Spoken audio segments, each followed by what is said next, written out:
This was a simple mistake. It wasn't supposed to happen. Now, before any of you jump to any conclusions, let me start from the beginning. My name is Rayne Shadow, and what you're hearing is me dragging a dead body across my office floor. I'm a simple private investigator by day and, well, something a little darker by night. Something like this takes a lot of planning, especially in this day and age.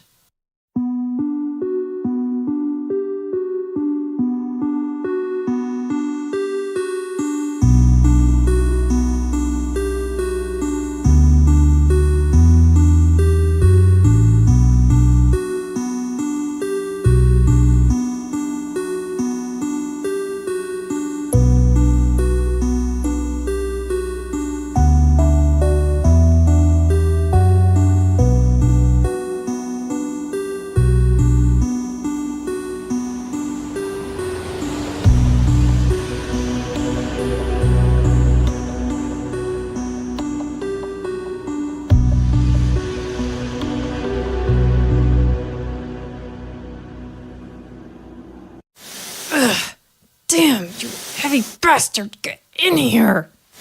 I grabbed his legs, sliding him farther into my office, making sure there was no blood trail. Killing wasn't on my bucket list tonight. It was only supposed to be a simple stakeout. But I got a little too close. I don't do well when there's abuse involved. Before I continue on. Quiet Passage Cemetery. It's not owned or operated by me. However... This is Harper. Meet Harper. He's my friend with benefits. I'm gonna need your services again. What did you do now? Nothing. He tripped. Uh-huh. That's what you said about the last one. You called me at 2 a.m. You know what? Never mind. I don't want to know the details. Just meet me there in 15 minutes. I may need an hour tops. He's heavy. Did you drag him all the way upstairs of your place? You're asking too many questions. I'll be there in an hour. Think you can help me with carrying him down there? I'll see what I can do. Okay, so Harper's not exactly that type of friends with benefits, but he's damn good at helping me clean up after my nightly messes. I guess I should rewind a bit. Let's start with the guy currently wrapped in double-layered trash bags on my floor. Thankfully, those bags are holding up. So, yeah. Let's begin again, shall we? It started like any other job. A late-night stakeout on the worst part of Burg, West Virginia, where my agency, Shadow PI, is stationed. I'd been hired to stake out outside of a client's house, who suspected her husband was cheating on her. I wish that was the only thing he was doing. Jobs like this are normally boring, but this one? This file was a little bit different. 10 hours in, and an unmarked white van pulls up. I took a sip of my coffee, pulling my scarf mask over my face, sliding down into the seat of my car. This is the place? This is it. Boss said in and out. She usually goes to sleep this time of night. Should be a simple hit slip out the window. No one will even know we're here.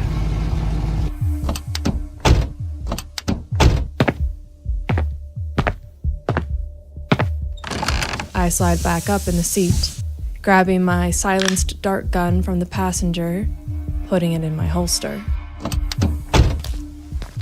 It would appear the husband put a hit out on his wife to try and collect insurance money. The two goons were already on their way inside. I couldn't go through the front door. The husband more than likely let them in. There was only one way in, and that was through atop the second floor of their house. I ran circling back around the house, checking the sliding glass door. Locked. I looked up to notice no lights or cameras, just a piece of lattice crawling up to the second floor of the house. I leapt onto it, climbing as fast as I could. I rammed my elbow into the window, breaking it and leaping in. I hid in a dark corner of the house, pulling out my tranquilizer gun. 2 men, crawling up the stairs with laser pointers on their guns. Somehow I managed to beat them.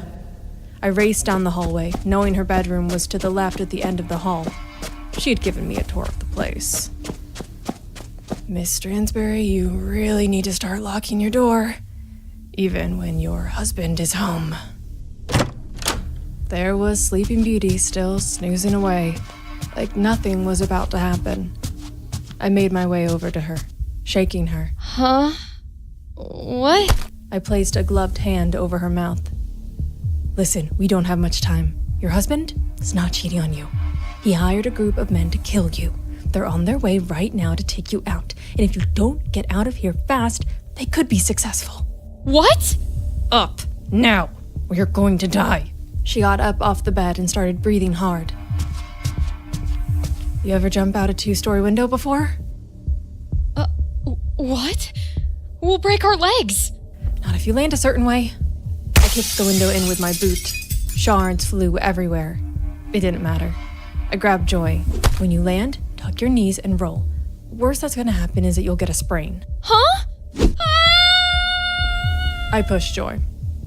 Feeling bad about it, but didn't have any time for any more arguing. She landed hard, but was fine. No time to leap. I slid under the bed, the black clothes doing their job, masking me in shadow as the door burst open and they stormed in with purpose.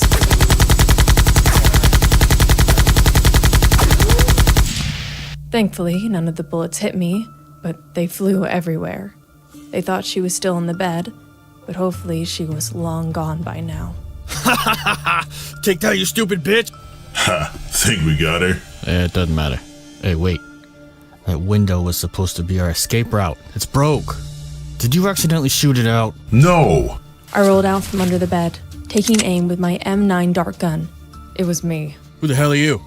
The reason why you aren't leaving. I shot both the men in the head, landing both shots with my tranq gun. I guess I lied. I left these 2 here to make it look like a burglary gone wrong, because I finished the job with my knife. I didn't like making messes, but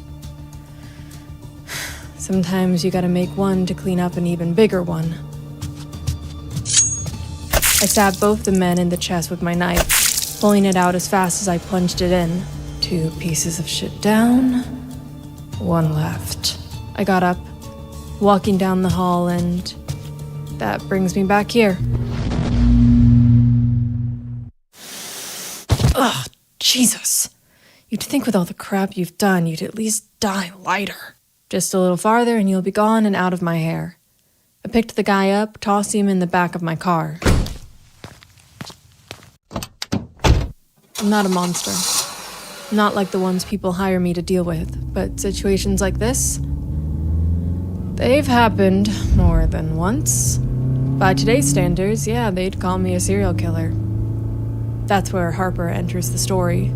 I met him not long after my first red file. And the dirtbag in the trunk? He's not my first. He's number 4. I only carried him upstairs because I don't like leaving trash unattended.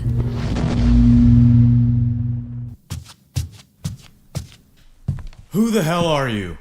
What did you do? I should have just walked out the front door. We would have only seen the back of my head. And in a town like Burg, West Virginia, how many women wear black cargo pants, a scarf, mask, gloves, and keep their hair tied back? Not enough for it to matter. I was ready to disappear.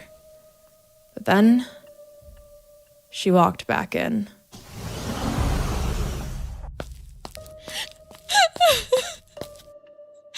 Steven, say it's not true. Did you try to kill me? Oh, I did, honey. And the fact this bitch got in the way, now I'm gonna have to kill both of you. Right here. Right now. Like I said, I should have left. But I couldn't. I turned around, putting my hands up in the air. Hey, you don't have to do that. All of this is just a robbery gone bad. No one has to die. No one has to know. Just put the knife down. Who the hell are you? Did you hire her? I want my money. Do you know how much this bitch is worth? Look, I know. But it's not worth spending your life in jail over or on death row. Just put the knife down. No, I don't think so. One of us is leaving out of here alive with that insurance money. Let me go! And it just so happens that one of us is me. Now! You're going to tell me why my wife hired you, and you're going to lower your mask so I can see who the hell you are. Right now! Or I'm gonna slit her throat ear from ear. And I'm gonna make sure the cops know you broke in here with those two men to kill me and my precious little wife here. I lower my hands down. A memory plagued me. My stepfather yelling and screaming at my mother, and grabbing her by her face, yelling at her. I shook my head, blinking and trying to not let it shine through too much, taking a step forward. Not another move or I'll slit her throat. I mean it. I know you were worried about him cheating on you, but I think maybe it's time to talk about divorce. Maybe when all this is said and done, we can get you that paperwork, yeah? With some good money, too? So you can finally leave this prick? Hey, bitch! I'm the one with the knife to her throat. Only one leaving with divorce papers is me and her insurance payout. Yeah. Can't let you do that, Steven. Sorry. I reached down, grabbing my dart gun, shooting him in the leg, launching myself at Mrs. Stansberry, and driving a shoulder into her, causing Steven to flail backwards into a kitchen counter to drop his knife. Both of them fell to the floor. I bent down to check on Mrs. Stansberry. Sorry about that. You'll be okay. Doesn't look like he cut you. Now on to you. I stood back up, grabbing Steven by his head, bashing it off the counter time and time again until blood. Lots and lots of blood. Oh my god! Stop! You're killing him! Again, I should have left, but I didn't. Here we are. Like I said earlier, I got too attached. My trauma got involved and damn him to hell. Who was he to bring that up in the back of my mind? His blood splattered across my all-black outfit, with Mrs. Stansberry in the back begging me to stop. Not exactly subtle or clean, but he deserved every bit of it. Hopefully the last thing he saw was the counter swinging towards his face. After about 6 more hits, I finally stopped. He was a bloody mess. So was I. Oh god. Oh, what did you do? Crouching down to calm Mrs. Stansberry down, I put a hand on her shoulder for comfort. I'm sure it wasn't exactly the best sight. Hey, it's okay. He's not gonna hurt you. Never again. What are we gonna tell the police? The police? You think with me being in this field in the daytime, I'd have more respect for authority, but the truth is, they were just as bad as the man that laid in the pool of his own blood on his own kitchen floor. They turn a blind eye for a padded paycheck, look the other way when the right people say the right things. Hell, half of the force in this town answers to the highest bidder, and trust me, it's never the victim. Justice doesn't wear a badge here. It wears a lower face mask, black gloves, and carries a knife in her boot. Someone has to be the face of goodness in this town. It sure as hell isn't them. But she was right. There was only one thing left to do. I stood back up. Don't worry about him. I'll take care of that. Your husband took off to leave you. Someone broke into your house. Here. I crouched back down, dipping a finger of my glove in a pool of her husband's blood, putting some on her clothes and a bit on her face. What the hell are you doing? Stay away from me! That's my husband's blood! I know. We have to make this look like the two upstairs put up a fight and you were in the middle of it. The two upstairs? Are they still... I shook my head. They're gone too. It's just you now. I was never here. Now, I need you to focus for me real quick, Mrs. Stansberry. Do you have any heavy-duty trash bags? Under the sink. She pointed me towards a cabinet. I stood across the room and opened it. Mr. Stansberry had been too kind and too creepy. Inside, besides the trash bags, was a roll of duct tape. I pulled them out and started bagging him. Joy just sat there, staring like she couldn't process what was happening. None of this was planned. When I was finished, I wound layer after layer of duct tape around the bags, sealing in the blood.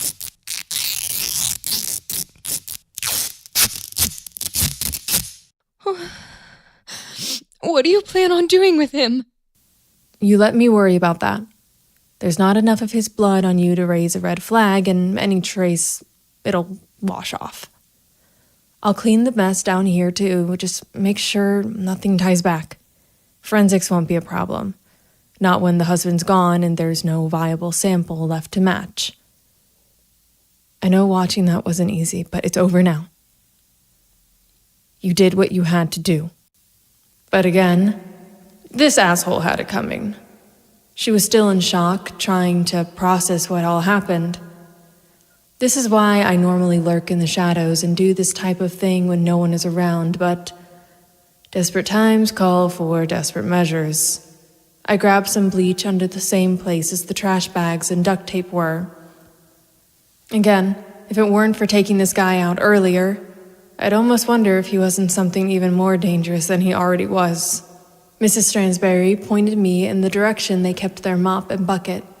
I did a little cleanup while she just sat there watching me, as I mopped her dead husband's blood from her kitchen floor. I know this was a shock thing. I also know that look. It was the same look my mother had. Eyes widened, shoulders pulled in, frozen, like her body wanted to run, but her mind hadn't caught up yet. Certain months of the year, he used to stay out late in the garage and work on his cars after he'd get off from work, then come in and grab her by the face, punching holes in the wall to avoid hitting my mom. He would yell things that would make the devil squirm. Me? I used to hide, until I stopped hiding. Oh God! Rayne! What'd you do? Yeah, he didn't see that coming. Neither did she. I couldn't take it anymore. I also knew that a stab in the back wouldn't finish the job, so I did.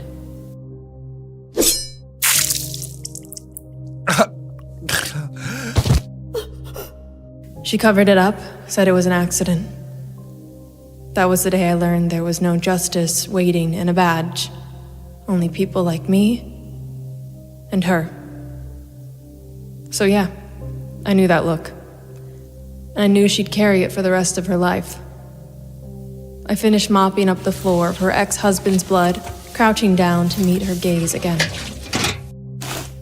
There's only one thing left to do. I pulled my cell phone from my pocket, dialing 911. By the time the cops come here, I'll be long gone, and you won't ever know this happened. Take this phone and take the battery out and toss it, okay? I handed the phone over to her, letting it ring a few times. I need you to answer me, Mrs. Stansberry. Do you understand? Mrs. Stansberry nodded in agreement. 911, what's your emergency? Please help! Someone broke into my house and tried to kill me! Even though she couldn't see it due to my mask, I smiled at her and started dragging her husband off to the back of my car. That leads me to where I am now. Driving to Quiet Passage Funeral Home, which I'll be pulling into right now.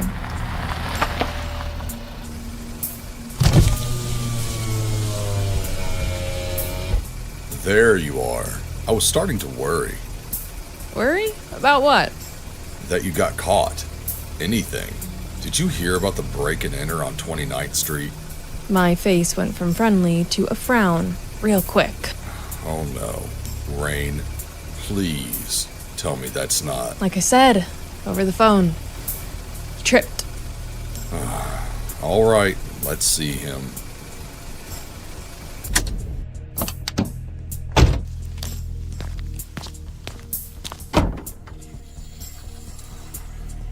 May need to bring the cart for this one.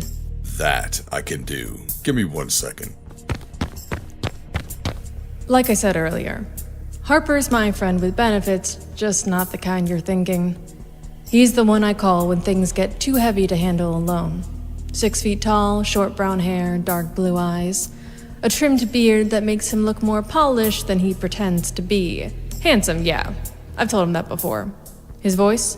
Low and booming, impossible to ignore. I'll never forget the night we met. Another job gone bad. I broke into his funeral home to use the crematory.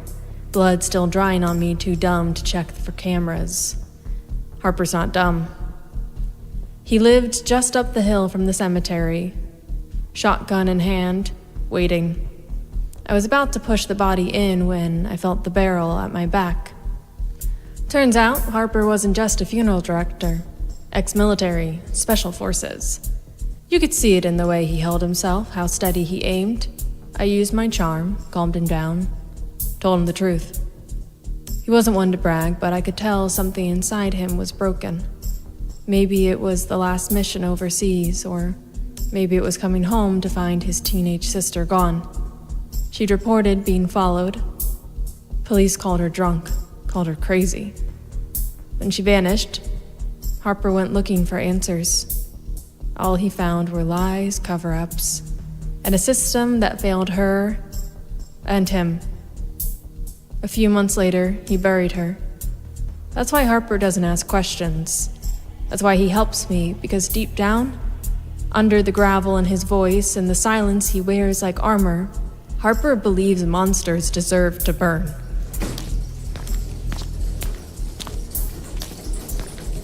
All right, let's see this asshole.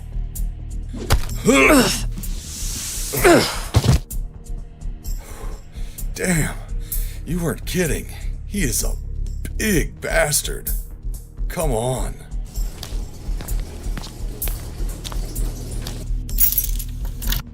Harper slid Mr. Stansberry into the furnace, flipping it on. Do I really want to know? Tried to kill his wife for insurance money.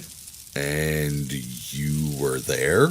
She hired me to watch outside of her house, thinking her husband was cheating on her. All that blood his? He pointed to my uniform I wore at night. I'd almost forgotten I was covered in more than one person's blood. No, this isn't just his.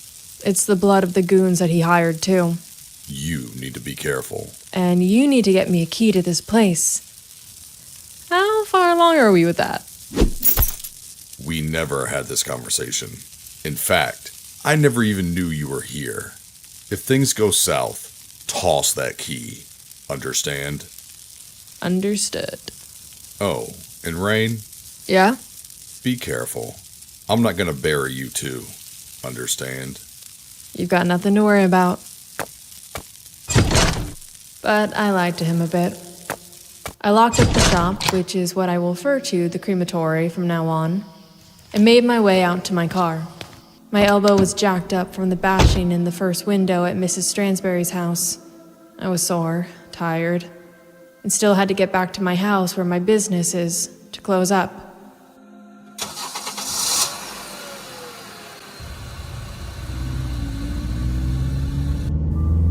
As I drove in silence back to my place, my mind drifted. I kept thinking about the goons Stansberry hired to take out his wife. And what a piece of shit he really was. Money for life. That's all she was worth to him. How do you tell someone you love them, then put a price on their head? Hopefully Mrs. Stansberry pulls through. If she does, she'll wake up knowing I caved in her husband's skull. Fitting end for a monster like him. Who knows how many years she spent walking on eggshells before tonight. And those two goons? Just hired muscle. Random gangsters. But not too random. Burg's crime rate has been climbing. But murder for hire isn't something you just buy off the street corner. Stansberry planned that. Every step of it. The same way I planned mine.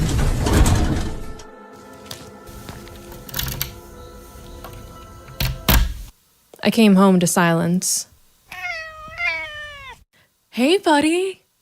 I bent over, scooping up Dexter, my cat, not the show, though I wouldn't blame you if you'd assume. He greeted me with warm purrs from getting the pets. At least one of us still sleeps fine at night. I sat him back down on my couch nearby, making my way into the bathroom. Stripping off my blood-soaked clothes and turning on the shower. I let the bathroom fill up with steam before even stepping in. Nothing like a long night of murder, then washing away your victim's blood you got on you. I kid. The truth is, it never really washes off. I'm not talking about the blood, I'm talking about the weight of it. Not when you're the one delivering the punishment. I looked up into the hot water, letting it relax sore muscles.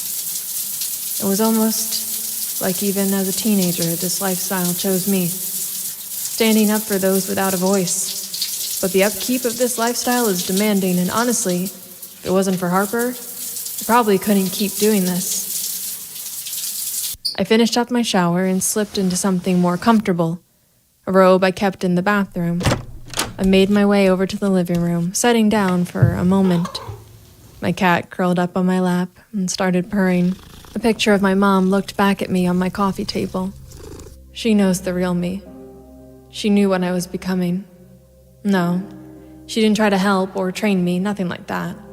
I did that myself. Schooling, going to the gym, taking mixed martial arts classes. I did all of that. There's something about the human psyche that craves violence. It's just a matter of how you channel it. It can be used for good. Or bad. Mom's got her own issues. I can't just drop on her now what I do. So for the most part, I lie and say I work at an office. I mean, it's not too much of a stretch, considering this is where I work and live. The real question is, who besides Harper would accept me like this? Would Mom? Or maybe that's why she's the way she is now, with being crazy religious. She saw what I did to my stepdad and helped cover it up. So far, Harper is the only one that I know that would accept me. Which brings me to my next topic. I got up, setting Dexter to the side of the couch, making my way to the office, and pulling out Mrs. Stansberry's file.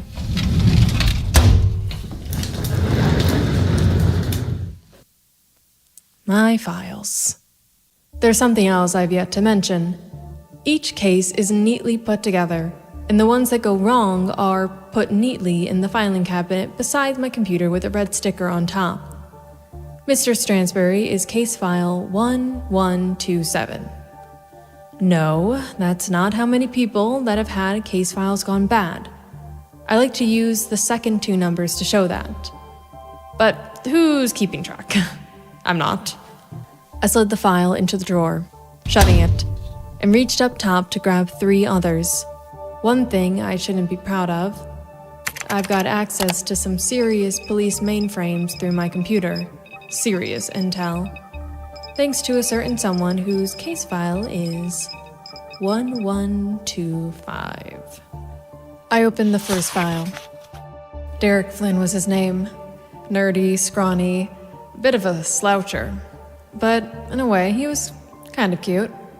He cracked the systems even the feds had trouble with. He's the reason I can go through precinct databases, scrub street cam footage, and check internal affair logs like I worked there. He's also completely in love with me, which made paying him easier, if you catch my drift. Let's just say it wasn't with cash. And no, I don't feel bad. Even if I was his first. Neither does he. And just in case he decides to be even more obsessive, I keep a file on him. Anyways, I reached out, opening up the middle file. Lacey Staten. Middle-length brown hair, brown eyes, 5'3", petite, fit build. She's one of my few actual friends. No red dot on her file. I keep it more for precaution than paranoia. Her background? Clean. Like, boringly clean. No arrest, no speeding tickets, works 2 jobs to get by. Stays fit by going to the gym where I met her in my self-defense class. Takes care of her mom. Pays all her bills and taxes early. But hey, in my line of work, trust is earned, not assumed. And yeah, I know way too much about my friends and people, but I sleep better at night this way. Then there's Dexter. Gray little shit running laps around my office at 3 a.m. keeping me up. But I love him. He's helped me through some tough times. But at the moment, he was in the way. I picked him up, sitting him back down on the office, opening up the other file. Then there's Stacey. Stacey Holloway. Every friend group has that one person, the wild card that shines just enough to blind you to the cracks. Stacey was that one. 5'2", red hair that framed her face just right, freckles that gave her a sweetness she didn't deserve, and curves built to draw attention. She could have any man she wanted, and she knew it.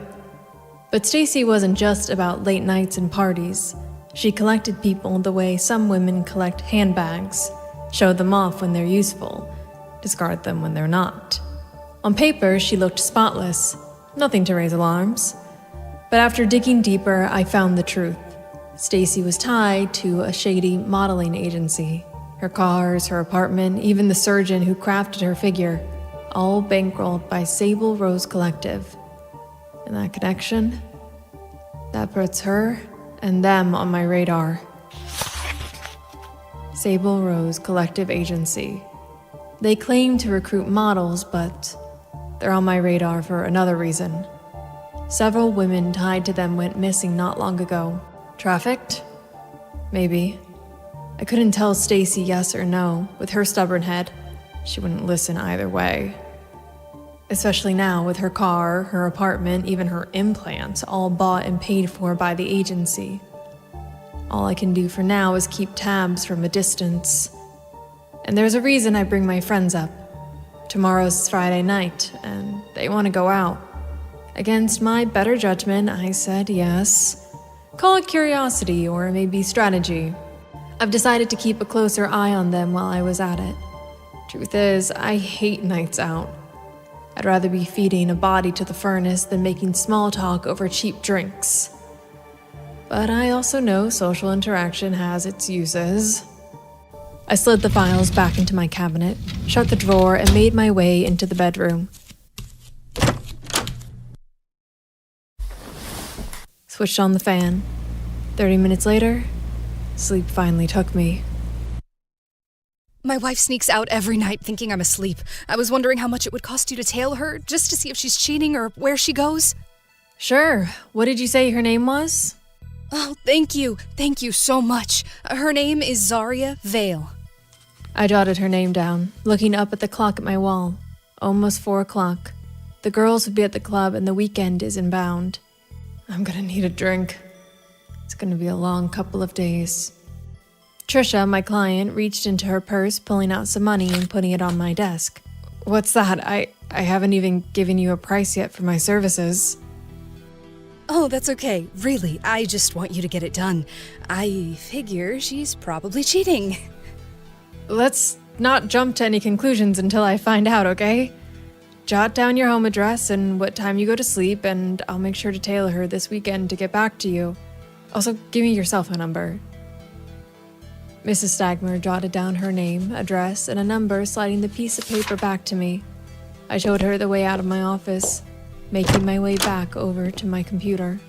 Only her file came through today.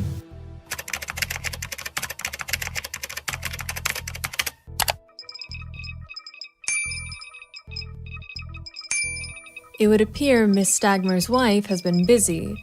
2 DUIs on record, but the computer didn't stop there. Missing persons reports tied to a corporate business around here. I wanted it to be Sable Rose Agency, but it was close enough. It was Evermart Global, fully funded, and by them. The case still remains opened. And even more came through. There's also a restraining order filed against her own wife, then dropped. It would appear Trisha wasn't fully honest with me. When I thought I had the full picture, it got worse. Zariah Vale wasn't even her real name. Zariah DuPont Z. Monroe Vale Holdings, LLC. The girls had more names than a cartel accountant. This was no cheating wife. This was something more. And now I was in the middle of it. I scrolled up to see her mugshot. 5'6", straight black hair, black female. 130 pounds, easily a catch. Her wife came in to claim she was cheating, but that doesn't check out. What's your real story, Zariah? I guess I'll have to wait and find out. I glanced over at the clock, seeing it was time to meet up with Lacey and Stacey. I made my way into my bedroom, slipped out of my business attire and into something more fitting for the night. Dark high-rise pants and a fitted black top that hugged just enough to keep wandering eyes busy. The kind of outfit that didn't scream danger, but whispered it if you knew where to listen. All right, Dexy, what do you think? Yeah, you always say that. I gotta get. Gonna be late, then Lacey will never let me live it down. I'll be back later tonight, okay?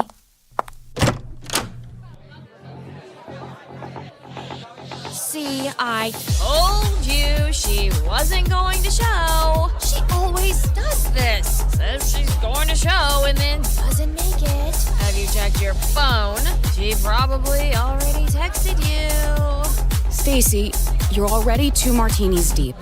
I'm going to need you to tone it down a bit. She said she would be here. Plus, I just checked my phone. Nothing. So she will be here. Okay, whatever. I need another drink. Seriously?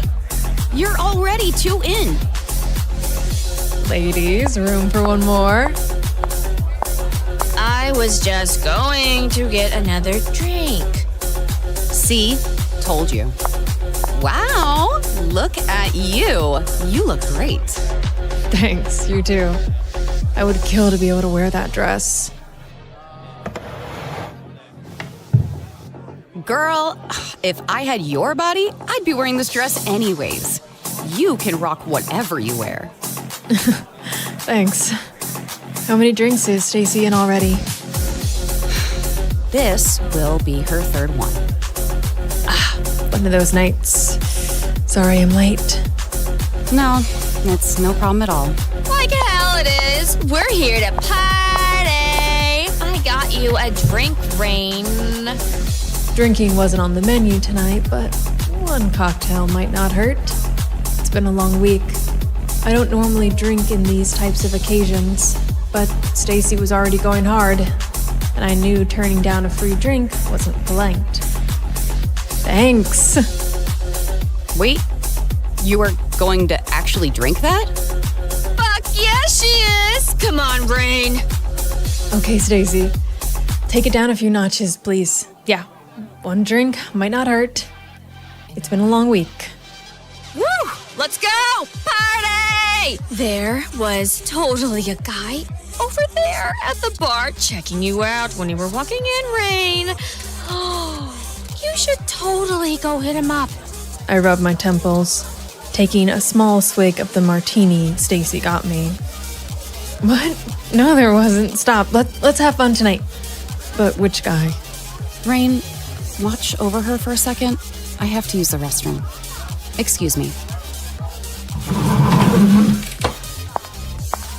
Staggering a bit, Stacey pointed to a dark-haired man. Looked like he went to the gym quite a bit, dressed in a black dress shirt and pants, standing at about 6 feet tall. Oh, he was kind of cute. but my eyes widened in shock as they went to the woman that was standing beside him. Zariah. Shit. What? Do you not see him? Excuse me. He's totally right there. Oh my gosh, Rayne. He totally just winked at you. No, it wasn't him I was worried about. It was the woman standing next to him. I took a sip of my martini, raising my glass to him, giving a flirtatious smile, and flipping my long black hair over my shoulder. Girl, go talk to him. Go on. I guess I could. Go on. Stacey gave me a slight nudge on my leg to get me over to where he was. The closer I got to Zariah, the more my smile faded. I slid in between her and the handsome man at the bar. Hi, care if I join you? Yeah, go ahead. Definitely not going to say no. He smiled back, like he just won the lottery. Poor guy. I gave him just enough eye contact to keep him hooked. But my focus wasn't on him. Not really. My eyes drifted past his shoulder, zoning in on her, Zariah. She was laughing at something, leaning against the counter with her long nails wrapped around a martini glass, while looking into her phone. So, you come here often? That sure looks good on you. I smiled, taking a sip of my martini. His compliment was a man's way of telling me I had nice breasts. Subtlety's a dying art. I gave him a playful smirk anyway. No need to ruin his night. Thanks. You're not so bad yourself. Thanks. I'll take that after the night I've had. My buddy dipped on me. Figured I'd get a drink anyways. I saw you walk in earlier and your friend mentioned that you guys come here often, and I thought it was really cool that you guys come here to meet new people and stuff. I kept my focus on Zariah, her fingers hammering the phone, whatever she was typing. It wasn't sweet. She turned from the bar quick, almost sloshing her drink onto me. I steadied it before she could. Oh shit. I'm sorry. No worries. Just glad I happened to catch it before you spilled it all over my clothes. Great. So, do I excuse myself from this, or... Oh, I wasn't aware that you two were, Oh, no, we aren't. Well, there goes my shot. Shit, hang on. Look, I'm sorry. Just be careful with your turn next time. Okay, Zariah? No, hold on. Wait a minute. How did you... Wait. I turned away, slipping through the crowd, losing sight of Zariah. My hand dipped into my pocket, pulling out one of my PI cards as I circled back to the man. Sorry about that. Here, don't count yourself out yet. My number's on the card. Gotta run. I made my way back over to the table looking for Stacey and Lacey. Stacey was at the bar making out with some random guy. No shocker there. Lacey still wasn't back from the restroom. Something wasn't right. I walked to the back of the bar, making my way into the ladies' room. Only 2 women in there. One was washing her hands, the other was fixing her makeup. Have either of you seen a girl with, mid-length brown hair, brown eyes, about 5'3"? Ew, no, sorry. I felt a jolt of panic and moved fast, checking each stall one by one. Doors cracked open, empty, no feet beneath them, no shadows waiting. I kept moving, searching for her. Lacey? The last stall opened. A phone laid, abandoned, on the tile, screen face down. I picked it up, pressed the side button. Lacey's lock screen. A picture of her and her mom. No, this isn't real. This isn't happening. I pushed out of the restroom, straight for the bar. Stacey was lost in some guy's arms, his mouth on hers, his body grinding. I tore her away before either of them knew what hit them. Hey! Stacey? Where's Lacey? She's been gone for at least 20 minutes. I stepped away to talk to that guy and she never returned. I found her phone sitting in a bathroom stall. Did you at least get his number?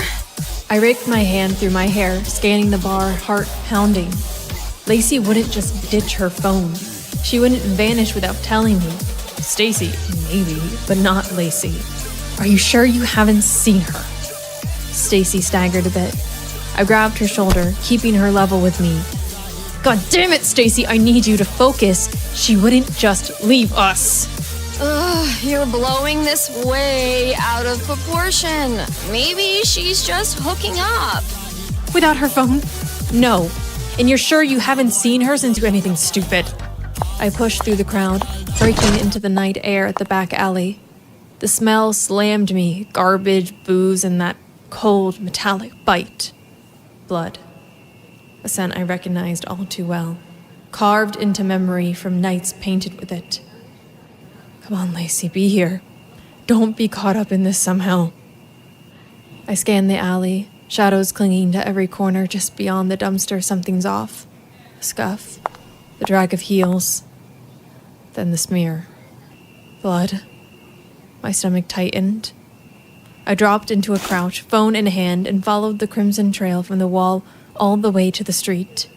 I looked down at Lacey's phone. A random text came through. No name, not a saved number, just accordance. Someone wanted me to find this. Or someone wanted me next. Whoever this was, wasn't smart enough to cover their tracks. Damn it, Lacey. I stood back up, letting my hand brush against my blade wrapped around my ankle. In Burg, West Virginia, one can never be too sure, even on a girl's night out. I wasn't going to play this like a victim. I was going to play this like a predator. And when I found out who took my best friend, they're going to be my prey.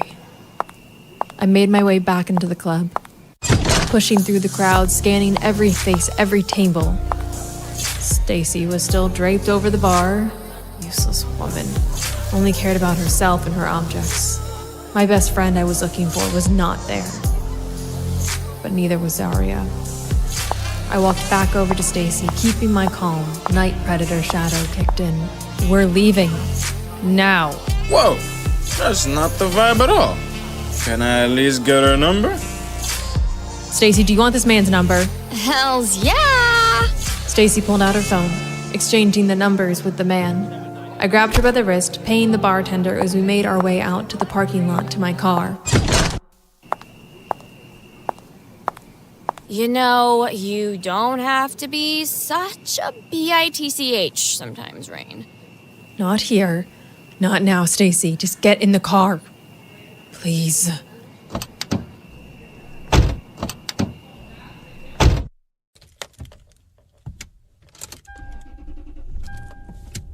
Oh, shit. Where's Lacey? You tell me. Rayne, what's going on? Did you ever find her? The car fell into silence until Stacey's snores cut through. A wave of relief hit me. No drunk questions, no messy conversations. She was already gone after her third, though that didn't stop her from drinking more.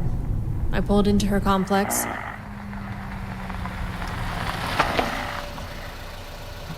Killed the engine and helped her stumble to the door. Keys. I guided Stacey to the couch, laying her on her side with a pillow under her head and a bucket tucked just beneath her, just in case, while making my way to the front door and making sure it was locked.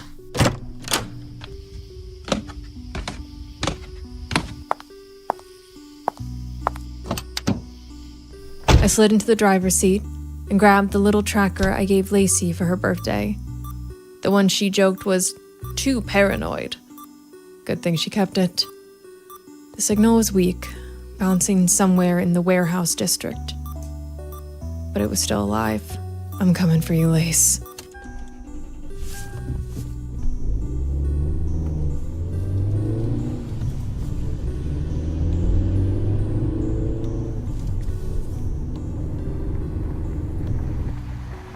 By the time I pulled in front of the abandoned warehouse, the signal cut out. No sign of her. No one knew where she was, except one person. And I was about to knock on their door.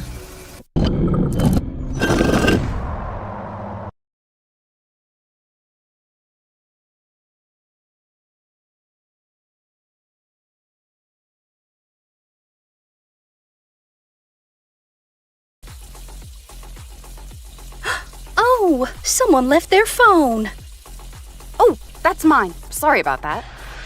You should really check your surroundings before you leave. Yeah, sorry. I normally do. This night has been kind of crazy. Oh? It's nothing. Just work. You know, typical stuff. And let me guess, you don't get paid nearly enough, so you're stressed. Maybe I can help. You a therapist or something? Oh, no, nothing like that. But I do work with a collective that helps women like you. You've got something, girl. That energy, the look. Thanks. But I'm not interested. I'm not looking for anything like that. Now, just 5 minutes, that's all I ask. I really should go. My friend, she's waiting on me. Oh, well, looks like you're out of time. Wait, what? Should have just taken me up on my first offer. Come on, you dumb bitch.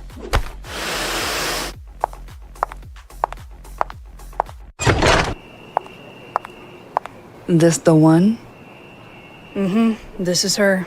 Oh, she's pretty. She'll do well in the market. Sit her in the back so we can bounce. Did anyone see you? No, I even placed her phone back in the stall to make it look like she forgot it there. Good. And her number? Yep, took care of that too.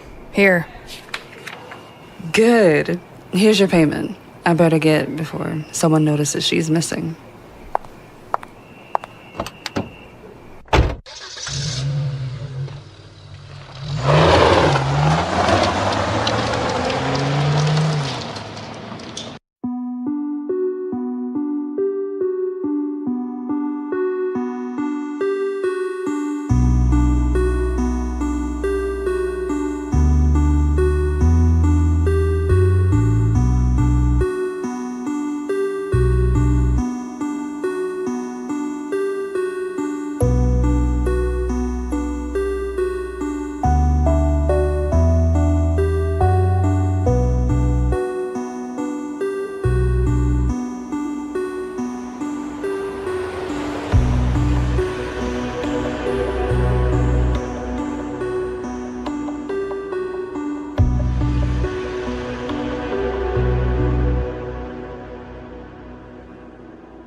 A warehouse, just off of Camden Drive.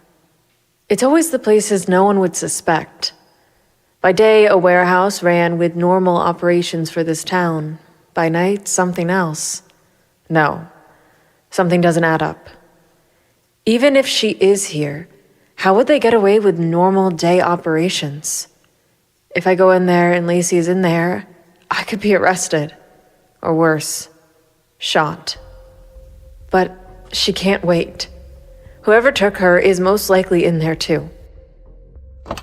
I got out of my car, making my way around to the trunk, grabbing a suitcase I kept in there. Yeah, this city is so bad I keep what I need in the back of my car in a locked briefcase. I unlocked the combination, grabbing my scarf and tranquilizer gun. Not my usual clothing, but desperate times call for desperate measures. Slipping my scarf on my face, I made my way down the path to the warehouse. 2 ways in. Side door of the warehouse and the bay doors. Either one of them could be risky. Shit! Before I could react, 2 men in tactical gear stepped out through the side door. I bolted forward, pressing my back to the wall of the warehouse behind the door just as it swung open. I hate guarding outdoors. Yeah. Just do a clean sweep and then we can go back inside. Fine, but you're gonna hear me bitch about it. I waited for the one guard to leave and do his rounds to creep up behind the one standing at the front door, putting the barrel of the dart gun to his temple. Don't move. If you move, I will shoot you. The guard answered with his hands up in the air. Don't shoot me, please. I moved to the front of him, keeping my aim on the man's head with my tranquilizer gun. A woman? Like I'm supposed to be afraid of you. Do you even know how to use that thing? Care to find out? Keep in mind, I'm the one with the gun to your head, asshole. If you're going to shoot me, then do it already. He insisted. So I did. It was just a dart to the head. Quick, quiet, effective. Honestly, after that sexist jab, I nearly wished it had been fatal. I dragged his body into the shadows behind a dumpster, the alley swallowing the scene like it had seen worse. Stripped him of the essentials, vest, keycard, earpiece. The gear was loose, boots ridiculously oversized, but I cinched the laces tight. They do. I tied my hair up into a tight bow at the crown of my head to make it look short. Slid my scarf up to cover the bottom half of my face. Glad I can adapt my voice to many levels. Masculine enough to pass if I keep it short and sharp. The body wouldn't be found for hours, maybe more. Depends how long the other jackass takes to miss his partner. I swiped the card. The door unlocked with a soft click, and I stepped into the unknown. First thing to hit me, sterile air. That clinical stench. Too clean, too controlled. Bright overhead lights bounced off the polished concrete like stage lights on a horror set. 2 black cargo vans and a line of logoless SUVs sat parked, engines still warm. Nobody looked twice as I passed. I blended in like I'd always belonged there. An elevator came down to the floor, opening as 2 armed guards came trotting out. Behind them was Mrs. Stagmer? What the hell? My eyes widened with shock. I exhaled, maintaining my composure. Oh, this could be fun. I guess you'll be going in the furnace next. You there. What are you doing here? I thought you were supposed to be on patrol outside. Oh no. Hopefully she won't recognize my voice. I did my best to make my voice sound masculine. I was, ma'am, but it's all clear. We got one still out patrolling, making sure the grounds are secure. I was told by Mrs. Zariah to do my rounds and come back in to check in with her. That was a hell of a lie. Let's hope she buys it. Oh, she did she? Huh. You aren't one I recognize. New transfer? Yes, ma'am. Transferred in from the Upper District last night. Wasn't given much of a debrief. Clearly.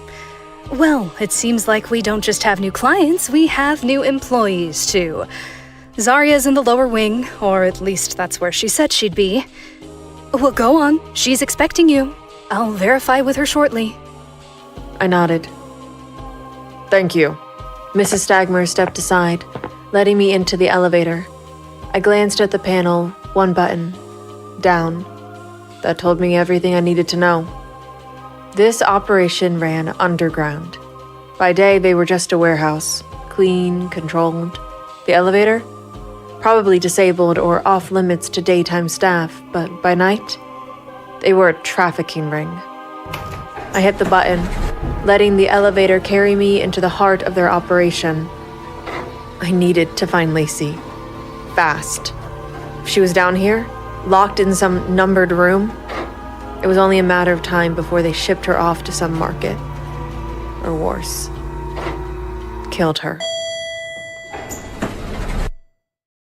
I stepped into fluorescent hell. Sterile, echoey. Long corridors with locked doors on either side. Each one looked identical. Clean, quiet, controlled. Lacey could be in any one of these rooms. I can't just go barging in. I'm sure there's cameras and alarm systems if I go barging in. I took off running down the long hallway. It was hard to believe this place was here, underground the entire time. I needed to get to the security room to manage cameras to see where Lacey was. That was plan A. Plan B was to not let Mrs. Stagner out of my sight. She lied about her wife cheating. She knew all along what Zariah was up to. Hell, she'd been part of it all along.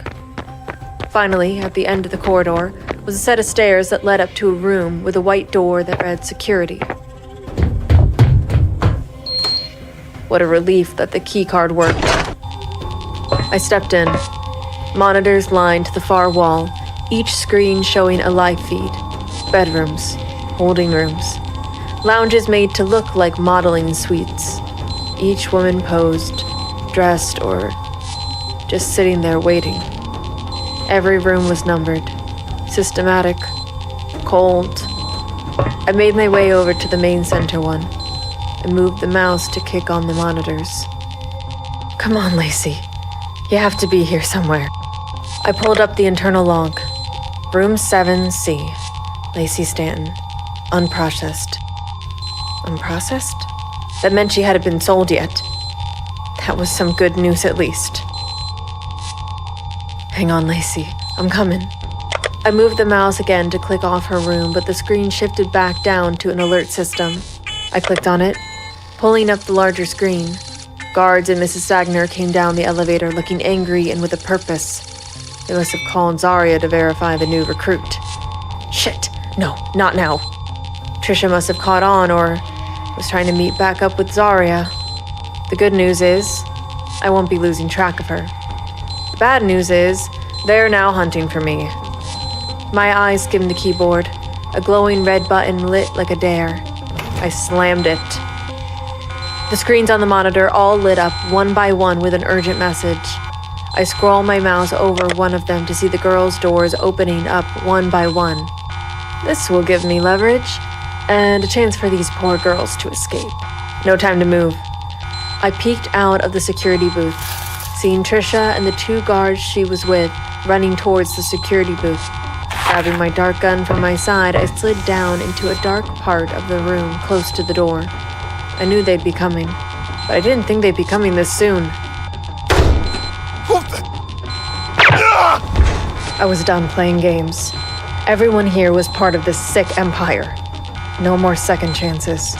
I drove my blade into his chest after he fell from my dart. Sheathing my blade, I grabbed his silenced pistol off his vest. It'd go louder soon. But for now, clean, quiet, and Rayne Shadow approved. Status report? Why are you taking so long? No worries. I knew the other one would be coming soon, too. Maybe we can speed things along?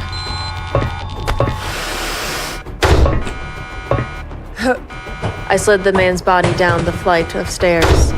It gave me enough of a distraction to slide my way out of the back door, staying in the shadows. The security room lit up with gunfire. I was glad I was no longer in there. These men weren't just trained to hunt and protect these two pieces of shit. They were trained to kill. Probably contracted out from special ops. I kept in the shadows of the underground facility, only to be met. The barrel to the temple of my head. Nope. Stop right there. Take your mask down. New recruit my ass. I want to see your face before I blow your brains out.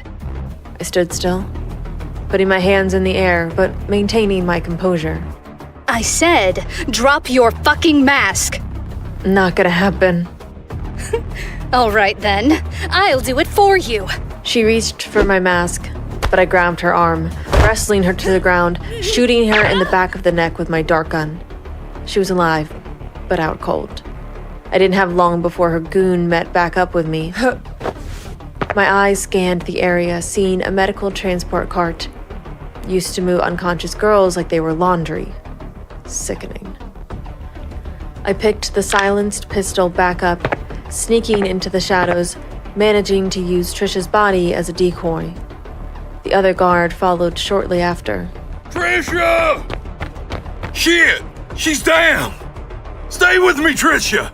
I'm radioing for backup! I wouldn't do that. I stepped in front of the guard. You! The new recruit! No. I let my hair down that I tied in a bun to make it look short, and lowered my mask. I want you to get a good look at me as I blow your brains out. The man I stole this uniform from taunted me, asking what I was gonna do. I want you to know all of this was shut down by a woman. Who are you? I'm no one. I'm a shadow. All right, enough of that. I put my mask back up, making my way over to Trisha and dragging her over to the medical transport cart, stuffing her body in and moving the cart with me. Now to find Lacey and get her the hell out of here. I walked down the long, vast corridor, taking left. All the rooms looked the same. Big metal doors that could only be opened from the outside. A few girls ran by me, barefoot, wide-eyed, but none of them were Lacey. I kept walking until I got to Section C. Then I started counting up and took off running with the cart. After a short amount of time, I made it to Lacey's room. The door still opened from the emergency button I pressed earlier. There, lying on the floor in the corner, curled up in a ball, shaking and crying. Still dressed like some damn doll in this sick parade. No! Please! Don't come near me! Please! Just let me go. I promise I won't tell anyone about this place. Just let me leave. I never really thought of what I was going to do when I found her. I couldn't just expose myself. That would lead to more questions than answers. Lacey Staten, right? Yes. You're coming with me. I'm here to get you out. What? Please, you just have to trust me. Come on. I reached down, gloved hand extended, and helped Lacey to her feet. She rested a trembling hand on my shoulder for balance. I grabbed the medical cart and started pushing it forward, both of us heading towards the elevator, one step closer to getting out. Who are you? And what's with the cart? Are you with them? I'm the person that's gonna get you the hell out of this alive, and no, I'm not. Now come on.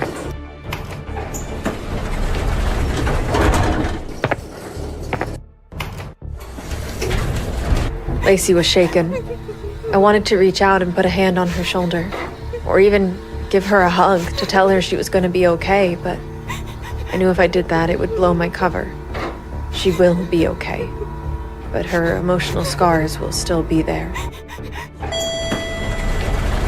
Let's go. I pushed the cart forward out of the elevator. Lacey kept a hold of me with one hand to keep her balance. All the drugs they pumped into her system. I was shocked she was able to walk on her own. We exited the warehouse. The contrast of the cool night air hit different after everything underground. The outside almost felt unreal. Who are you? I'm the person that's going to get you the hell out of here. Now come on. We moved through the parking lot outside area of the warehouse to the exit. Lacey stopped to take a look at the warehouse. The alarm system I pressed was still going off. Nearby law enforcement officers would be here soon, and I didn't want to be around to deal with them.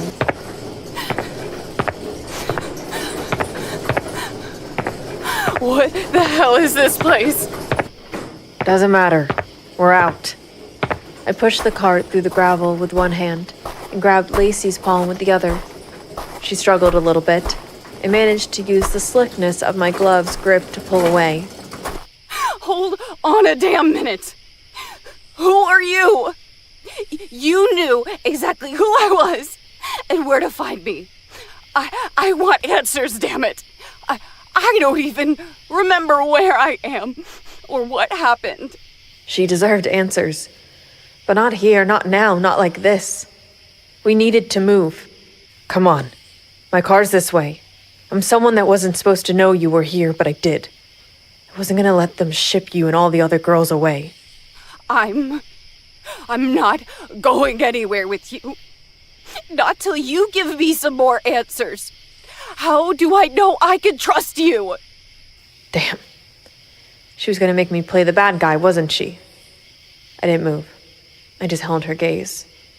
I wanted to lower my mask, to tell her who I really was. Instead, I let my bright blue eyes do the talking, as she stared directly into them. Lacey, I get it. You've been drugged, locked up, and now a masked woman comes to drag you out in the middle of the night. But I didn't do all that to hurt you. Now can we go? The cops will be here any moment with that alarm going off. Then why should I trust you if you aren't with the police? Because I came back for you. I didn't just blow the lid off of this place and the people that locked you in that room. They don't leave witnesses. If I was one of them, do you think you'd still be standing here? Plus, the police are more than likely part of this. I don't know how deep this runs. She hesitated, rubbing the back of her arms that were folded together, scanning me up and down. Her eyes stayed fixated on mine, like she was looking to find something. In that moment, I hope she did. But I had hoped she didn't recognize me just by looking at my eyes. After a brief moment, she nodded just a little, giving me enough indicator that I needed to guide her back to the car. All right now, the car's this way.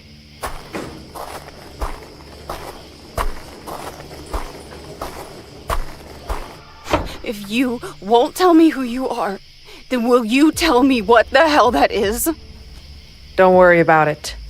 I started to move Trisha to the trunk of my car from the cart. Ugh. What the hell? Is that a body? Who is that? Like I said, don't worry about it. What do you mean, don't worry about it? Who is she? Is she even alive?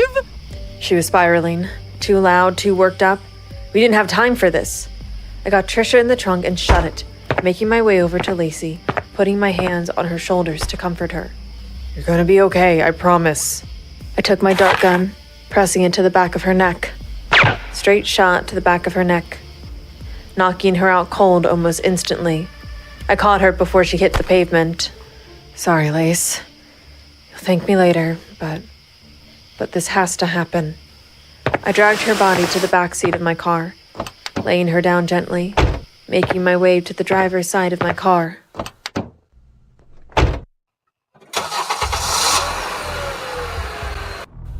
Trisha Stagmer. You lied to me when you came into my office about you not knowing where your wife was in the middle of the night. But that's okay. Tonight, I'll figure out what your real motives are. You and your wife tried to take someone away from me that I held deeply close to me. For that, I'll take something away from you. Lacey will be fine. She will have emotional scars after tonight. She's been through a lot, and she might have a little swelling from the dart in her neck, but it'll be better this way. Better she return home alive than not at all. I pulled into the parking lot behind the shop, ran inside, grabbed the gurney, and came back out to wheel Trisha in. Time to get some answers.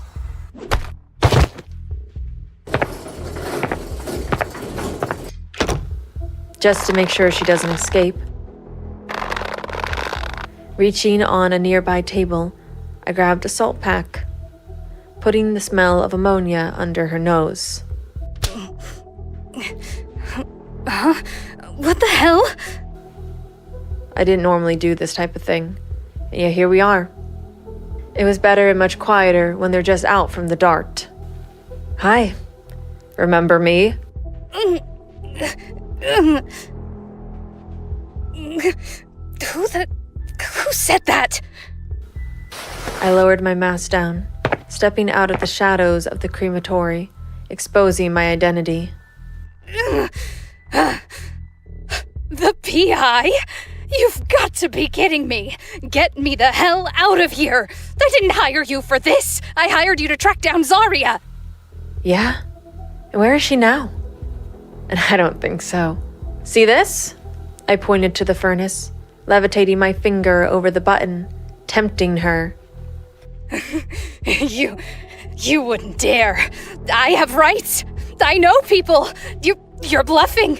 You don't have it in you. Yeah. So did those girls you were holding prison. Plus, you'd be surprised what I have in me nowadays. You're crazy. Let me out of here, you crazy bitch. I reached down, putting a hand over her mouth. You're gonna tell me exactly what I want. Then, like those girls, you and your wife snagged and sold to the trade. I'm gonna make you disappear. And no one will be coming to save you. Now, when I let go of your mouth, you're not gonna scream. There's no getting out of this. No pleading. You're gonna tell me everything. Got it?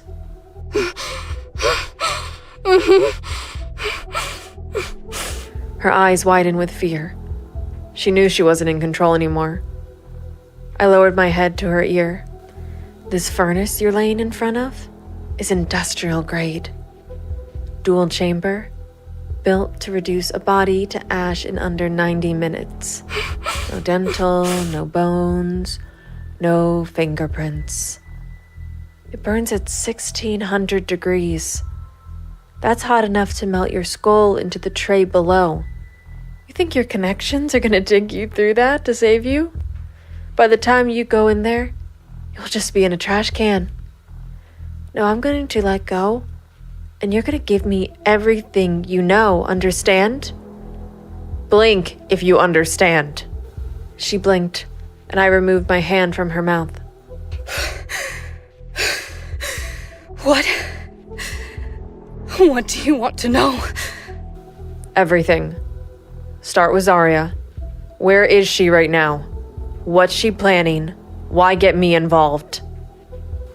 She didn't answer at first, so I reached back towards the button. Didn't have to touch it to remind her it was there. Okay. She's planning another transfer, another auction. Or she was supposed to anyway, before you got involved. She more than likely has a plan B, though. She always keeps one in her back pocket, just in case we ever have to tie up loose ends. Help by Warehouse 5C, by Point Drive Terminal. Loose ends like Lacey? I flipped the furnace on to show her I meant business.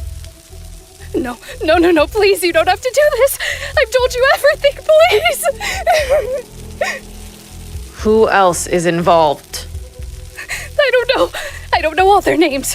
Zariah will find you. There's a reason why she picked me to go to you. It wasn't just random. Please let me out. You knew I was close to Lacey, so you got me involved to try and throw me off when you kidnapped her and sold her to the trade, didn't you? Yes. There's just one small detail you forgot to think of. That's me doing all of this. I'm a better private investigator than you thought. I'm not like the other law enforcement officers in the area. You expected me to fall in line just like they do in this town. But I didn't. Rayne? You? I put a gloved hand over Trisha's mouth. A little busy here, Harper. What can I help you with? I see that. Hang on a second. Let her talk. She acted like she knew me. I took my hand away from her mouth. Your sister. She's alive. What? What the hell are you talking about? I didn't know too much about Harper's sister. You told me just enough, and I didn't pry. I raised an eyebrow looking down at her on the sliding table. She was bluffing. I had this way of telling. When she dropped the line of his sister being alive, it was like dropping a match in a puddle of gasoline. My instincts kicked in. Not the kind that help you survive, but the kind that told me to protect Harper from this wound that hasn't healed yet. It also showed me what type of person she was. She was lying to survive, and Harper was falling for it. Now you got me interested. Speak like this is your last time talking. Either way, you're going in there. Oh, please, no. If I give you more information about your sister, you have to let me go. Stop it. It's too late for that. It's too late for you. Don't you see? You and the others like you are better off dead and gone. All you do is pray all the time, and quite frankly, it's sickening. It ends here tonight. No, that's not true, please. You have to stop her. She's crazy. No, you got my sister involved. Now, speak. Trisha's lips trembled. She was pale, sweating, cornered on both sides now. She looked up at me, then at Harper. then back at the furnace burning behind her. I gritted my teeth, looking at her with disgust. After all, the police found DNA evidence. Then where is she? I don't know. I don't know. I swear. I only heard Zariah mention her when she was angry. She said if Harper ever found out the truth, we'd have to bury the whole damn city. Harper moved in, pushing me off to the side. He stood above Trisha, looking down at her, pushing his index finger into her forehead, while his left hand was on the table. Harper? No. Quiet, Rayne. I want to hear what she says. She knows something. So if she does, then you need to spill it.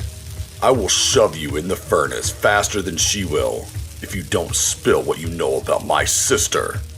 Like I said, that's all I know. Please, let me go. That's all I know, please. Did I mention I normally like to do these things alone? And the reason why is showing. Though they're normally asleep, this matter was a bit different. Harper, don't. She's lying. The cops collected the DNA. Your sister is gone. She's just trying to bluff her way out of this. Quiet, Rayne. What do you know about my sister? Let me go, and I'll prove to you that I'm not lying. Harper, listen to what she just said. Do not cut her ropes from the table. If you let me go, I'll tell you everything. Everything. I'll even tell you where to find Zariah's next auction. Just please, let me go. Harper, don't. If you let her go, she could run out of here and tell Zariah everything. It will blow the lid off of everything. Do not do that. She's lying. And what if she's not, Rayne? You know just as well as I do. The cops in this town are just as corrupt as her. I do.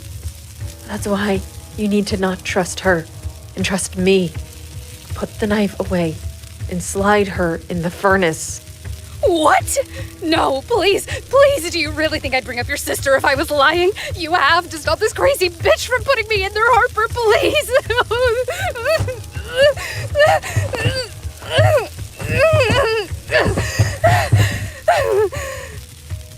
Harper. Do what you feel is right. Damn it.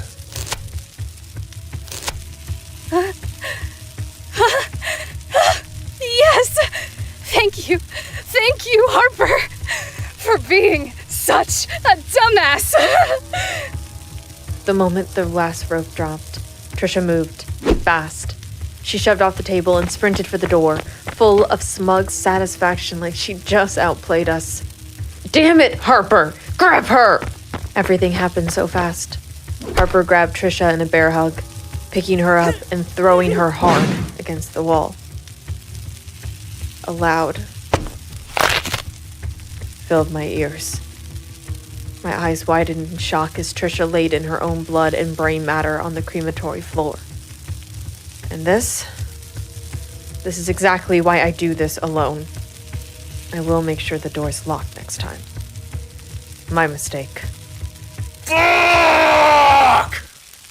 Harper slid down the side of the wall, just far enough that he wasn't sitting in Trisha's blood. I looked down at him. His eyes weren't blank like Mrs. Stansberry's after she saw her ex-husband in a pool of his own blood. No, his mind was somewhere else entirely. This was a pure trauma response. He was frozen sitting there. Did this remind him of something he'd done overseas? Something he saw? The mind has a way of hiding things you want to bury. I bent down, meeting his gaze. Harper? No lectures. I've lived in this state before myself, closed off from the world, feeling like everything around you was collapsing. And keeping this town safe didn't help me any with that. Some days I'd close up my PI shop and just lay around in bed with my cat Dexter depressed, thinking of how better off this town, this world would be without me. I pulled him in for a hug, trying to comfort him. Hey, it's okay. She's gone now. Deep breaths. Rayne, do you think she was lying about my sister? I pulled away to look at him in the eyes. I don't know. But tomorrow I'm gonna need to look into this auction. If what she said is true, this bitch knows my sister is alive. These are some powerful people. Rayne, I'm going with you. What? No, I work alone. You are, and you do. But let me go with you tomorrow night. If what she says is true, then it would blow the lid off this corruption of law enforcement in this town. You're right, it could, but Harper, Just one time, that's all I ask. Never again. I need to know if what she's saying is true or not. Fine. Just once. I'm only letting you come this one time tomorrow night. Now, help me clean this mess up. I stood back up, turning the furnace off and extending a hand to Harper. He took it, running a hand through his middle-length curly black hair. Again, sorry about this. I'll help clean this up. Hey, it's your crematory. No need to apologize. Now go grab what we need to get this brain matter off the floor. I'll get the bleach and the cleaning supplies. She was never going to tell us everything. You know that, right? Just enough to try and let her go. She got to you. But that's okay. Don't worry about it. She's taken care of now. I know. She just mentioned this Zariah woman. She said if I knew the truth, I'd burn this whole town down. Do you think? He stopped mid-sentence, the way I have before when your mind starts to play scenes that haven't even happened. When what-ifs become its own trauma. I know we've only known each other for a year, but I don't think you've ever told me what happened to your sister. No police report bullshit, the real thing. If you don't mind, that is. Sorry. I've never really mentioned it before. She vanished. That's the version I know. The one I lived with. We had a fight. She wanted to leave town shortly after I came home from overseas. Said we needed to leave because there were people following her. I thought she was drunk or high all the time. That's my fault. I should have taken her more seriously. Next thing I know, she's missing. And I was at her funeral. Cops said they found her. Never did get to confirm whether it was her or not. Next thing I know, I'm mourning her at her funeral. They wouldn't even let me see her in the open casket, or get close to her body to identify if it was even her. No report. No confirmation of the body. They just told him his sister was dead with sources of, "Trust me, I'm the law." This town was so ass backwards, and now I'm right in the dead center of a trafficking ring. Or maybe something bigger. Justice was coming to Burg. Just so happens, she stands 5'6" with long black hair and bright blue eyes, weighing at 120 pounds. Rayne? Sorry, I was just thinking. What was your sister's name? Addison Knox. She was smart and fiery. Couldn't stand bullies even as a kid. Hell of an artist, too. She once got in trouble at school for taking a tray to a teacher's head for calling a student a slur. Mom thought it was funny. Still had to punish her. Drugs came into play when she was in her 20s. Despite all of her demons, she had a damn good heart. That's why when I met you and saw what you were doing, I knew I could help in some way.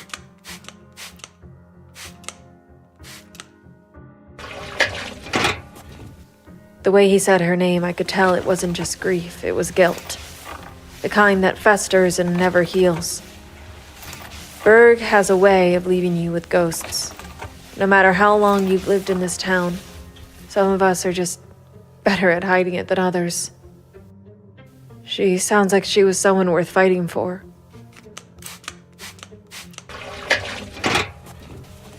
She was. But I didn't listen. Imagine being a big brother who went off overseas. only to come back and write off your own sister. Thought she was just strung out, paranoid, making things up. Then one day, she's gone. I didn't say anything. Not because I didn't want to, but because I knew that silence. The kind that settles when the past wins for a moment. You can't keep blaming yourself, Harper. If she is alive, and the cops are covering it up, we'll get to the bottom of it. I know that doesn't mean much, but I'll help you get to the bottom of what's really going on. Thanks. All right, let's get this over with.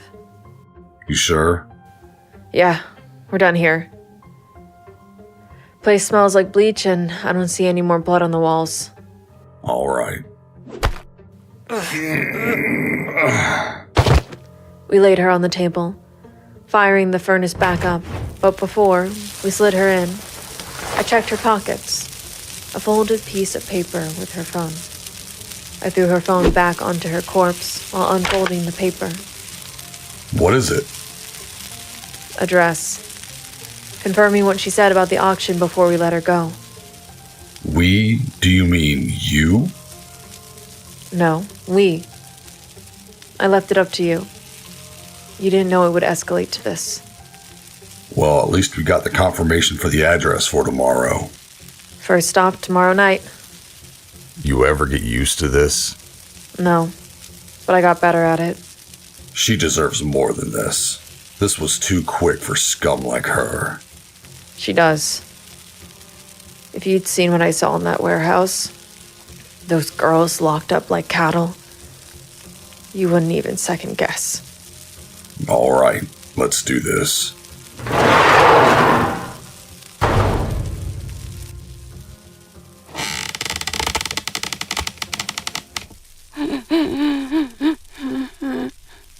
Rayne? Harper?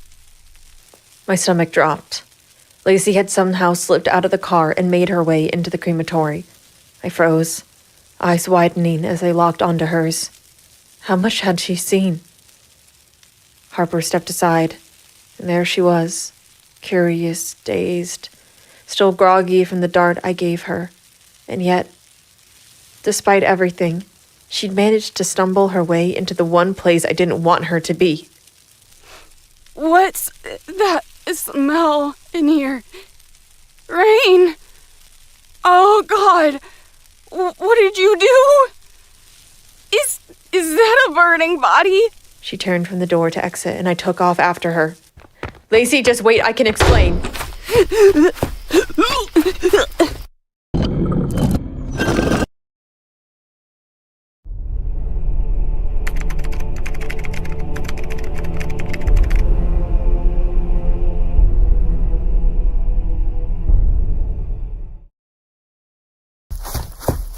She kept stumbling forward, trying to get away from me.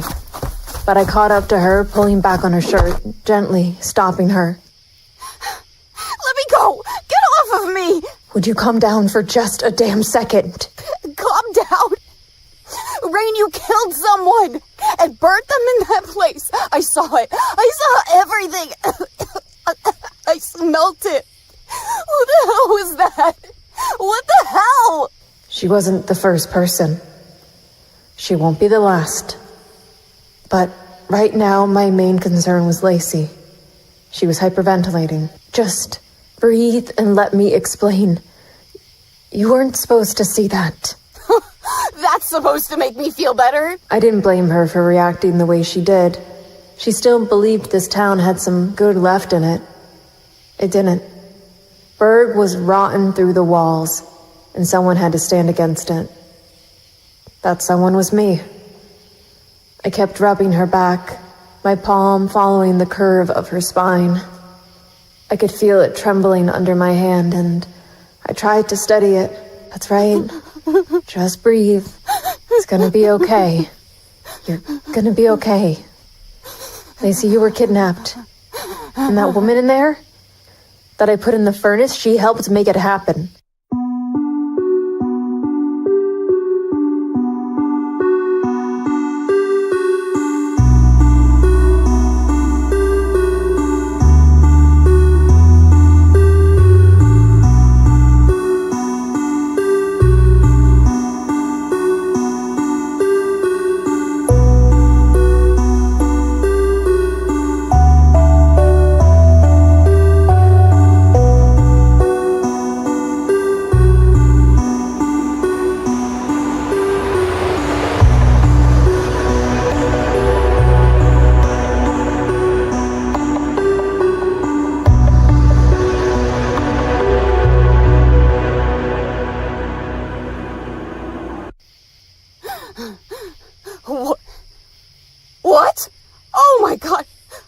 going to be sick. Yeah. Given what they put you through, that reaction makes sense. None of that was on you. Her name was Trisha Stagmer, and she was case file number 41136-R. Well, the R will be for my red sticker. So she'd really just be 41136. Trisha? She took me? No, she didn't take you, but she was part of the ring that did. She knew what was happening. And I found you because of that tracker I gave you. The one you called me paranoid about? Good thing you kept it on. The signal was weak, but it was enough to get me to you. You did everything right, Lace. I'm here. You're safe. Just breathe.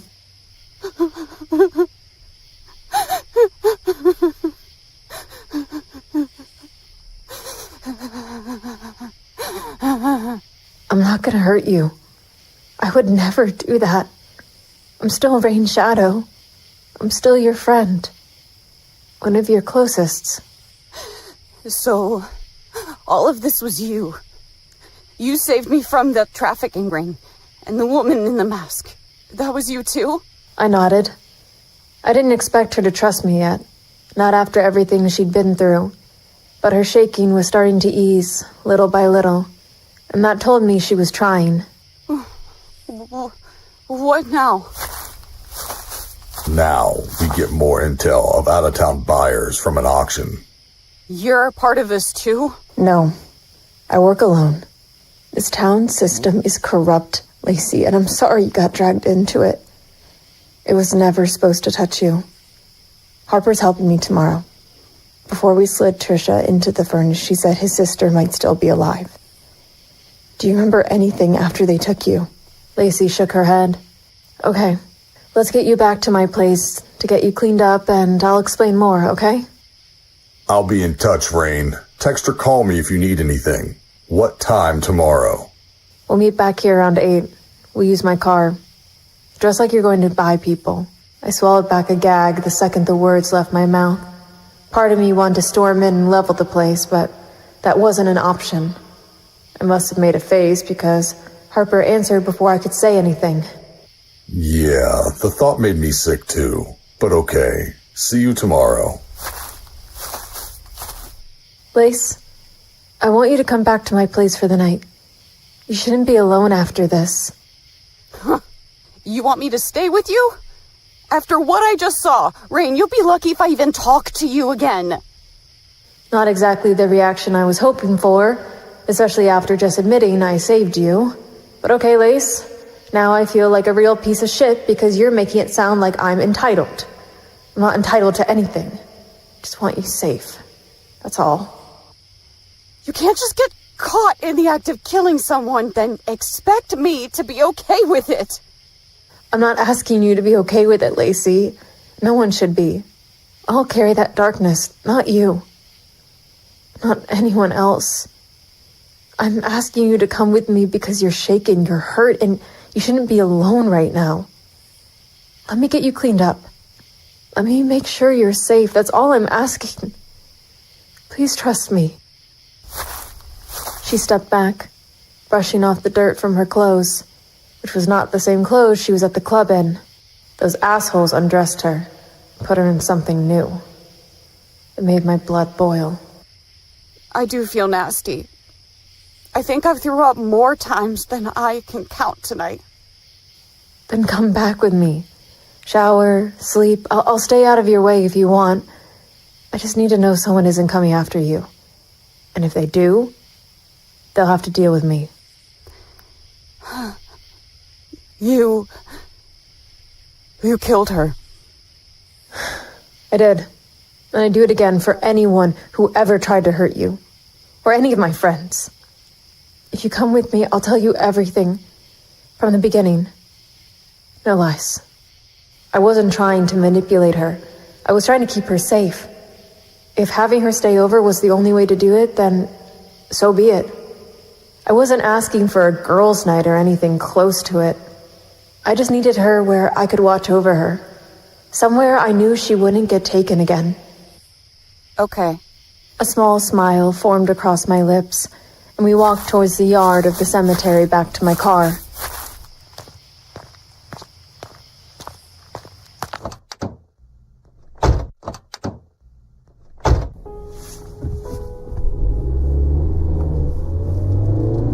Lacey didn't look at me the whole ride back. Not once. She stared straight ahead, hands rubbing together in her lap like she was trying to keep herself from shaking. Every few seconds, she let out this slow breath. The kind people use when they're trying to not fall apart. The silence sat between us, tight and uncomfortable. Eventually, I decided to be the one to break the ice. Shortly after you were taken, I tried to get Stacey to help me look for you, but she was too blasted. Huh, that seems about right. How long have you been doing this? And there it is. The moment I've been waiting for. The question I knew would come the second she saw who I really was. It hits harder when it's spoken out loud. I could lie and tell her this all started when I moved here, pretended I just stumbled into this life. Or I could tell her the truth, that the first person I ever took out was my stepfather, and I did it to protect my mother. But she didn't need that truth. Not tonight. She was already shaking, already trying to hold herself together. She didn't need the weight of my beginnings or the things I've done since. Some parts of me are meant to stay in the dark, and I'm willing to carry those alone. What she needed was safety, not the whole monster.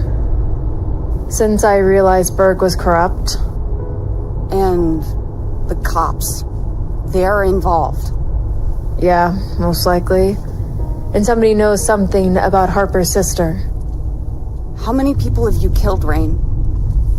The question hung in the air, heavy enough to choke on. A small silence filled the car, and I heard Lacey start shaking and sobbing again, soft and broken. The sound made something twist in my chest. Oh, God. Hey, listen to me. It's gonna be okay. I'm not gonna hurt you, Lacey. I told you I'd never do that. And listen closely because you need to hear this. The people I've taken out weren't random. They weren't good. This town is rotting from the inside, and most of the ones I've killed were part of that rot. Traffickers, abusers, corrupt officials who used their power to hide what they were doing. People who hurt others because they knew no one would stop them. I stepped in because no one else would. The system here protects monsters, so I removed them. That's the truth. And you need to understand something. You were never in danger from me. Not once. Not ever. You keep telling me that. But how long have you been lying to Stacey and me? First of all, screw Stacey. I brought her back to her place when you were gone to hunt for you. She didn't even show any sign of emotion when I told her you were gone. I took off right for you when I realized you weren't there. It's not like you to just hook up and leave. She thought I was hooking up without my phone? Yeah, she did.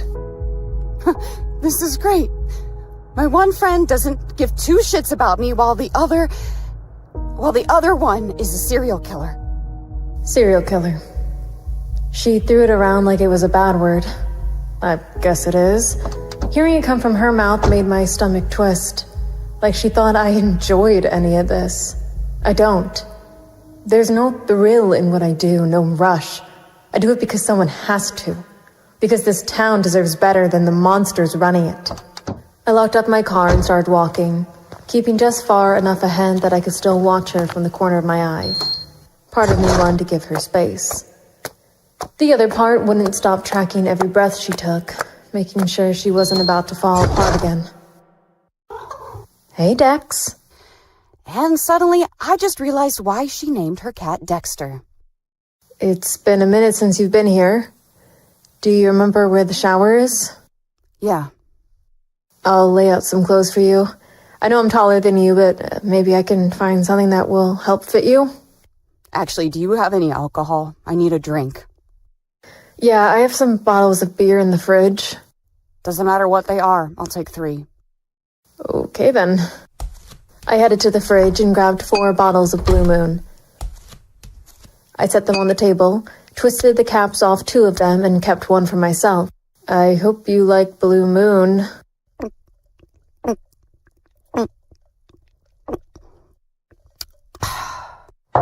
Never mind, I guess it doesn't matter. She stopped only long enough to take a breath, then grabbed her second beer and chugged it. She wasn't handling what she saw well.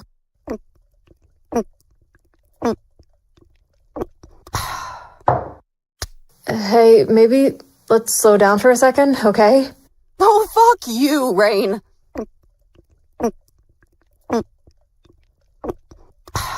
Okay then. Lacey chugged her last bottle and set it on the table. She pushed herself to her feet, stumbling a little as she headed for the shower. I watched her make her way down the hall and close the door behind her. Finally, I took a slow sip of my beer and walked over to the filing cabinet. Pulling out Trisha's file, I pressed a red sticker onto the edge and slid it into the bottom drawer with the rest of the red dot cases. I needed a moment to close out Stagmer's file properly. When I shut the drawer, I heard the shower turn off and the bathroom door open. I moved back to the couch, grabbed my beer like I'd never left, and took another drink. Lacey walked into the room with a towel wrapped around her body and another twisted over her hair. Shower go okay? It went fine, but there was something I noticed. It caught me off guard. I didn't think anything of the towels until she dropped them and stepped out into the living room completely bare. Water clung to her skin, running in slow lines down her stomach and legs, the spots she missed when she was drying off. She was fit, stronger than she liked to admit. Tight waist, solid hips, legs built from years of lifting. I always teased her about never skipping leg day. Guess she wasn't lying. I shouldn't have been staring, but for a second, everything else slipped out of my head. The blood, the fire, the bleach still lingering in the air, all of it. Then she pointed to a small scar above her left breast, and reality snapped back, hard. I swallowed and forced myself to focus. She caught my attention before I could say anything. Rayne! Huh? What is it? Here. On my left breast, there's a scar. She grabbed my hand, letting me skim over her scar. Her breast, soft, smooth. It was very much a scar, but seeing how this was the first time I had seen her naked, even in the living room of my house, and I found it very distracting, I stumbled on my words. Was that not there before? No. That's what I'm saying. Do you think they marked me? I didn't answer right away. My eyes locked in on her figure. I was still processing what just happened. Not the scar, but why is she standing here part wet and naked, and the way she looked at me when she let go? And for a second, I didn't want her to. I could stalk people, kill people, shove bad people into a furnace without blinking. But the second an attractive woman who happened to be my best friend stands naked in my living room, I turn to jello. I swallowed hard and chose my next words carefully. I don't know. She stepped closer and shoved me playfully onto the couch, knocking me flat on my back. She then swung a leg over and settled on top of me like it was the most natural thing in the world. You don't think there's some sort of tracking device in me, do you? Here, get a better look. I felt vulnerable and awkward. She leaned in and our lips met with one another. I didn't want to stop. I shut my eyes, taking in her scent. No, this was wrong. Lacey was hurt and drunk, but most of all, what was I doing? I flipped her over on the couch and staggered away. Hey! I'm sorry. You're very beautiful, and you're Lacey, and I just can't. Not only that, but you're drunk and hurting. I'm not going to take advantage of that. You aren't. No. Not tonight, Lacey. Sorry. I bent over, picked up her towel, and handed it back to her. She took it from me and wrapped it around herself again. Do you not find me attractive? And what about this mark on my breast? Finding her attractive wasn't the problem at all. Trust me, that is not the problem. The problem is you're drunk, Lacey. As for the mark, I will examine you tomorrow, when you're sober. I grabbed the blanket that was over top of my couch, throwing it around her, and grabbed a pillow from the other side. She fell down, shutting her eyes. I put a comforting hand on her forehead, running it through her hair, kissing the top of her forehead. You get some rest, okay? I'll talk to you in the morning. I shut my bedroom door and slid down to the floor. The fake smile I kept on for her finally cracked, dropping into a frown I couldn't hide. What was I even doing? I couldn't have anything with Lacey. Yeah, she was beautiful. Anyone with working eyes could see that. But she didn't take what I do well. Not at all.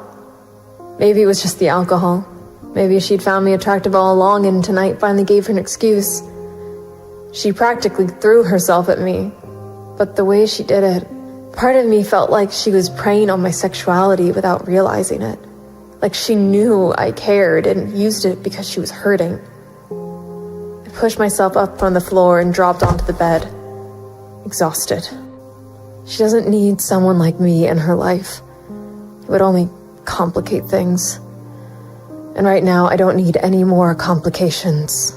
Dexter slipped in through the cat door and jumped onto the bed, settling on my chest like he owned the place. I shut my eyes and let sleep finally drag me under.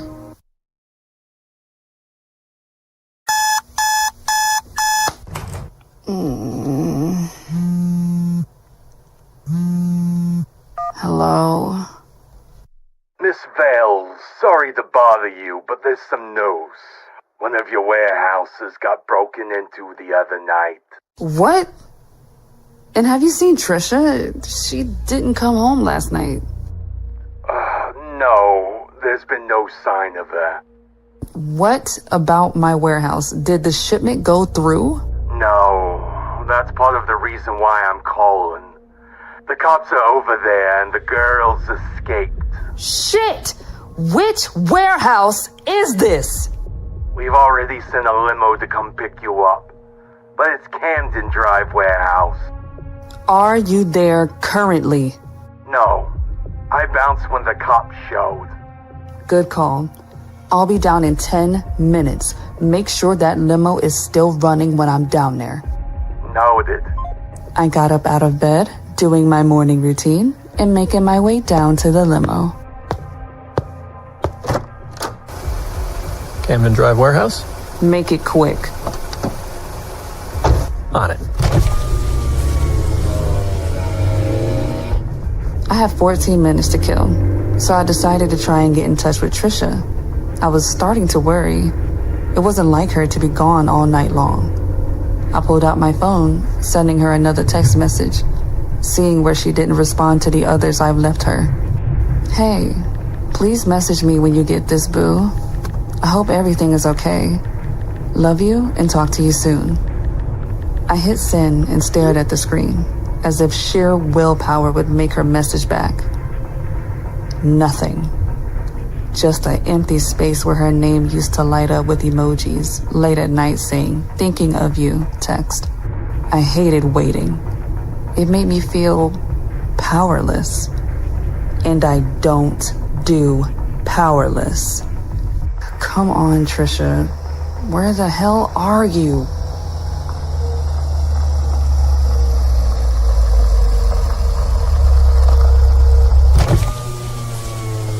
We're here, Miss Vale. Keep the engine running. I shouldn't be long. Whoa! Easy there. We got an active crime scene here. You might as well get back in your limo and turn back around. That's cute that you think that I'm someone that listens to you. Who's in charge here? That would be me, Detective Ramsey. You should listen to the officer here. We've got an active investigation going on. Detective Ramsey. Don't think we've met.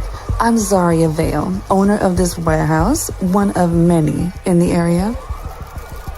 So, You're the owner, huh? Care to explain the drug paraphernalia? Blood. Not enough to ID anyone. Also, an elevator can't seem to move or have access to the lower level at all. Care to explain that? Any questions you have will go to my lawyer. I need in there. But what I don't need is for you to follow me. If you or one of the officers do, I will press charges. Understood? I'm sorry? Did I stutter? Listen, I don't know who the hell you think you are, lady, but you cannot go in there. There's evidence still being worked on in the scene in there. I don't give a damn about your scene. Remove your goons. Who the hell are you? I'm not just gonna remove my officers. You will do whatever the hell I tell you to do, unless you want to get fired from the force. What? I pulled out my phone to text the chief of Burg Police, and within a few seconds... Ramsey here. What? Are you sure, Chief? All right, then. Well? All right, everyone, pack it up. Let's take a break. Good boy. The police crew exited the warehouse one by one. I made my way down to the entrance, slipping inside through the doorway. Top floor looked fine. Small traces of blood? The detective said there was some. I looked around the warehouse to see if I could find what he was talking about. There, under a side metal beam. Small traces, but not enough to find anyone. There was also what appeared to be a crack pipe. That was clearly planted. Probably done by someone in my crew to throw the cops off. I bent down at the corner of the warehouse, examining the spot. Was this Trisha's blood? She's now been missing 24 hours. Whoever has her, I will personally find them and do away with them myself. Security stations in the lower wing. That's where the real story will be. Dumbasses said they couldn't get to the lower level. Of course they couldn't. I don't know what the chief of police was thinking, sending a new detective I've not yet met over to investigate my warehouse. No matter. After tonight's auction, everything will go through me. Big leaders will be there, and the chief of police will be too. But it'll be a miracle if they even make it out alive for what I have planned.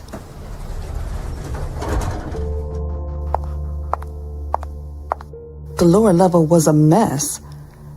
Not the clean, orderly operation I built from scratch. Nothing but chaos. Chairs knocked over as well as medical carts.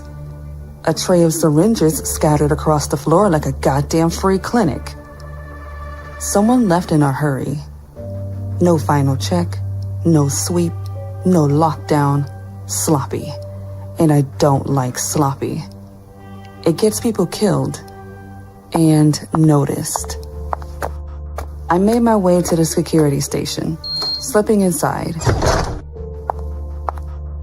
and hit a key on the keyboard, bringing the monitors back to life. Most of the feeds were corrupted, all but one. I moved the mouse over to it, clicking on it to maximize it. There, in hallway C, the emergency protocol trigger. Alarm lights? That would explain how the cops were here before my people. The doors of every hallway opened. Every girl we took, gone. Damn it! I don't like it when things don't go the way they are supposed to. The only reason I'm in the field is because things were controlled, calculated, and planned. Not only that, but the money is great. Burg wasn't known for his high-paying jobs. And after tonight, everyone in my network will remember my name. Hello. Who are you? In the lower left corner, entering the walkway, there was a woman.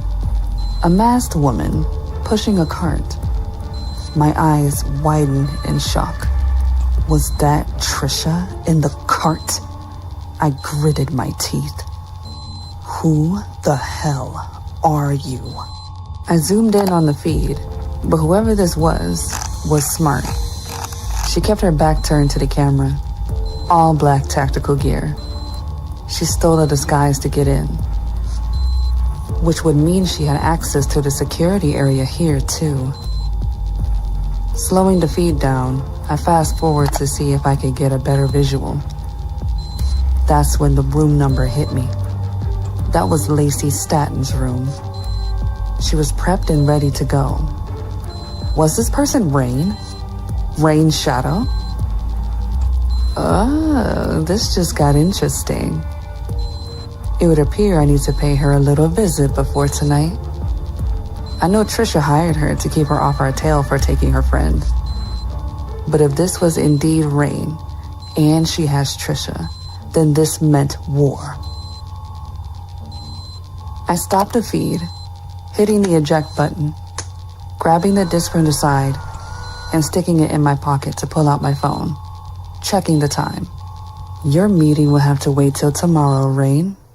I have a party to attend to tonight, and so far, everything is right on cue.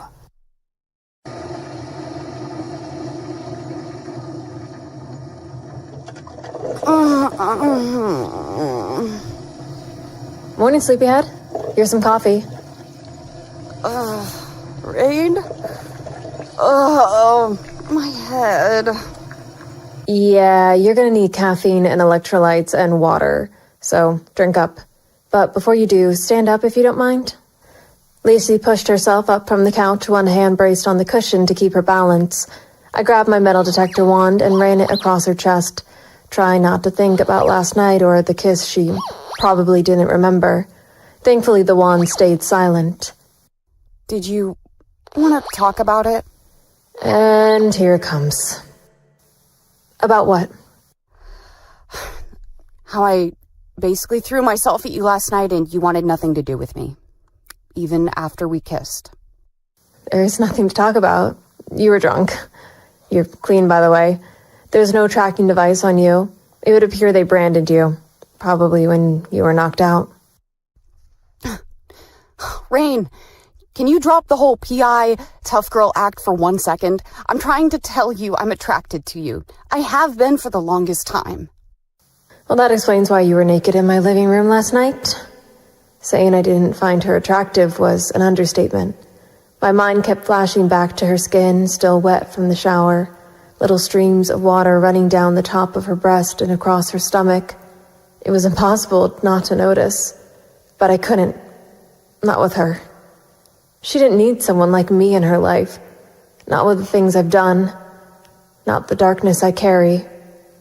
She deserves someone who isn't broken like me. Lacey, I don't know what you want me to say. You don't need someone like me in your life. I'd only cause you more heartache and trauma. My job isn't done. Job? What job? Being a private investigator for your company or the other one? Other one? Private investigator by day and town executioner by night. My eyes widened. She saw me last night, drunk and hurting. She saw everything. And now she was reaching towards me. I couldn't tell if it was for comfort, for answers, or because she didn't know what else to do. Either way, hearing her call me an executioner made my stomach twist, like the word was branding itself into me. I think it's best you leave. I'll drive you home. What? You don't like it? I thought it sounded kind of cool. You're like the female version of Dexter, but in real life. No, I'm nothing like Dexter. He's fiction. What I do is justice, and is darkness. I don't have a bloodlust like him. I wouldn't praise or wish what I do on anyone. But if I don't, who else is going to? Rayne, I wasn't trying to mess anything up. I just thought maybe I could help with things tonight. It's not a thing, Lacey. It's an auction, and not the kind with art and wine. The kind where powerful people from all around the states meet up and sell people like you. You think I don't know that? That I haven't been replaying last night in my head over and over again? It's part of the reason why I drank so much last night. Sorry about your beer, by the way. I remember everything and how it felt to be nothing. That hit harder than I wanted to admit. But she wasn't nothing. Definitely not to me. Still, I had to stay the course. She couldn't go back in there with me. Which is exactly why you're not going. You just got out. If they see your face again, they'll rebrand you like cattle, strip you down, start over. Only this time, you might not make it out alive. You cannot go. And Harper gets to go? She was right. Harper was my fake date to get into that place tonight. He's not my call. He's made it clear he's going.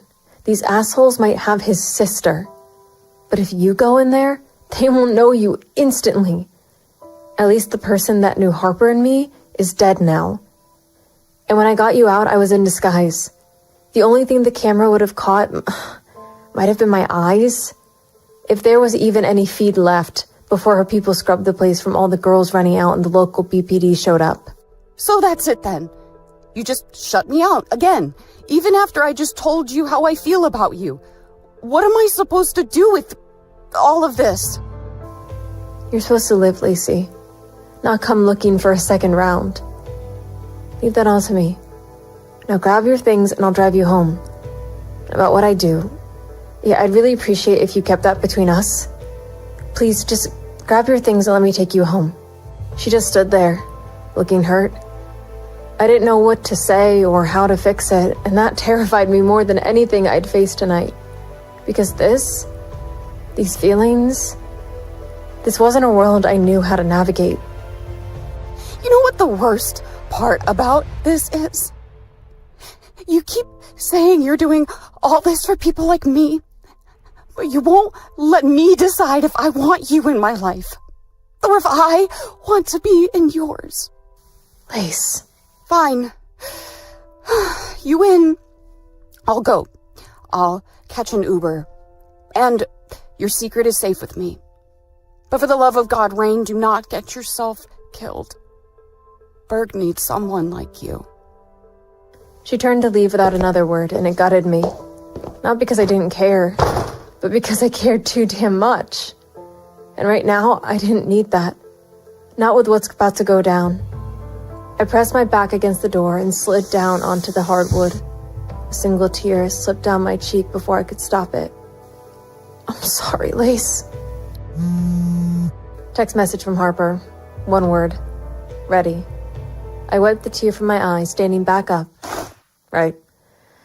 Time to suit up, but not in my normal suit. This time, I'll be going right in the belly of the beast. And not as Rayne Shadow, either. I made my way to my closet, picking out my best dress. A short, midnight black number with silver sparkles that clung in all the right places. Low cut, tight fit, and just enough leg to turn heads.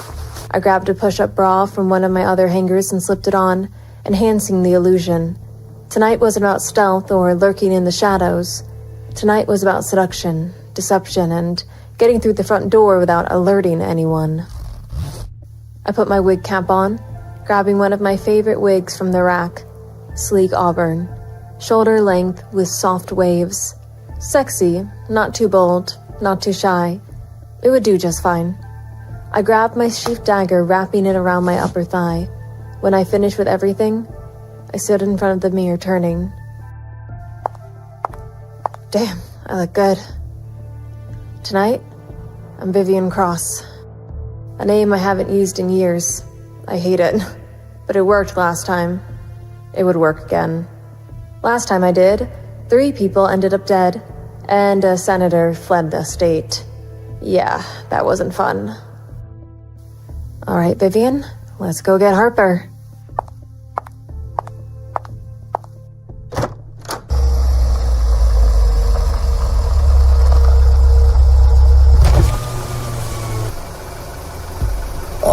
Wow. Wow was right. Harper got in the car. his eyes lingering a little too long on my breast. But he looked good, too. His hair was slicked back with hair gel, and his beard was neatly groomed in an all-black suit, complete with a black tie, fit and tailored to match his broad frame, polished shoes, damn near unrecognizable from the man who usually smelled like whiskey and regret. Well, I was right. You clean up well, too. If you keep staring at my breasts like that, I'm charging you by the mile. Sorry, just trying to figure out where you have a blade hidden in such a tight dress.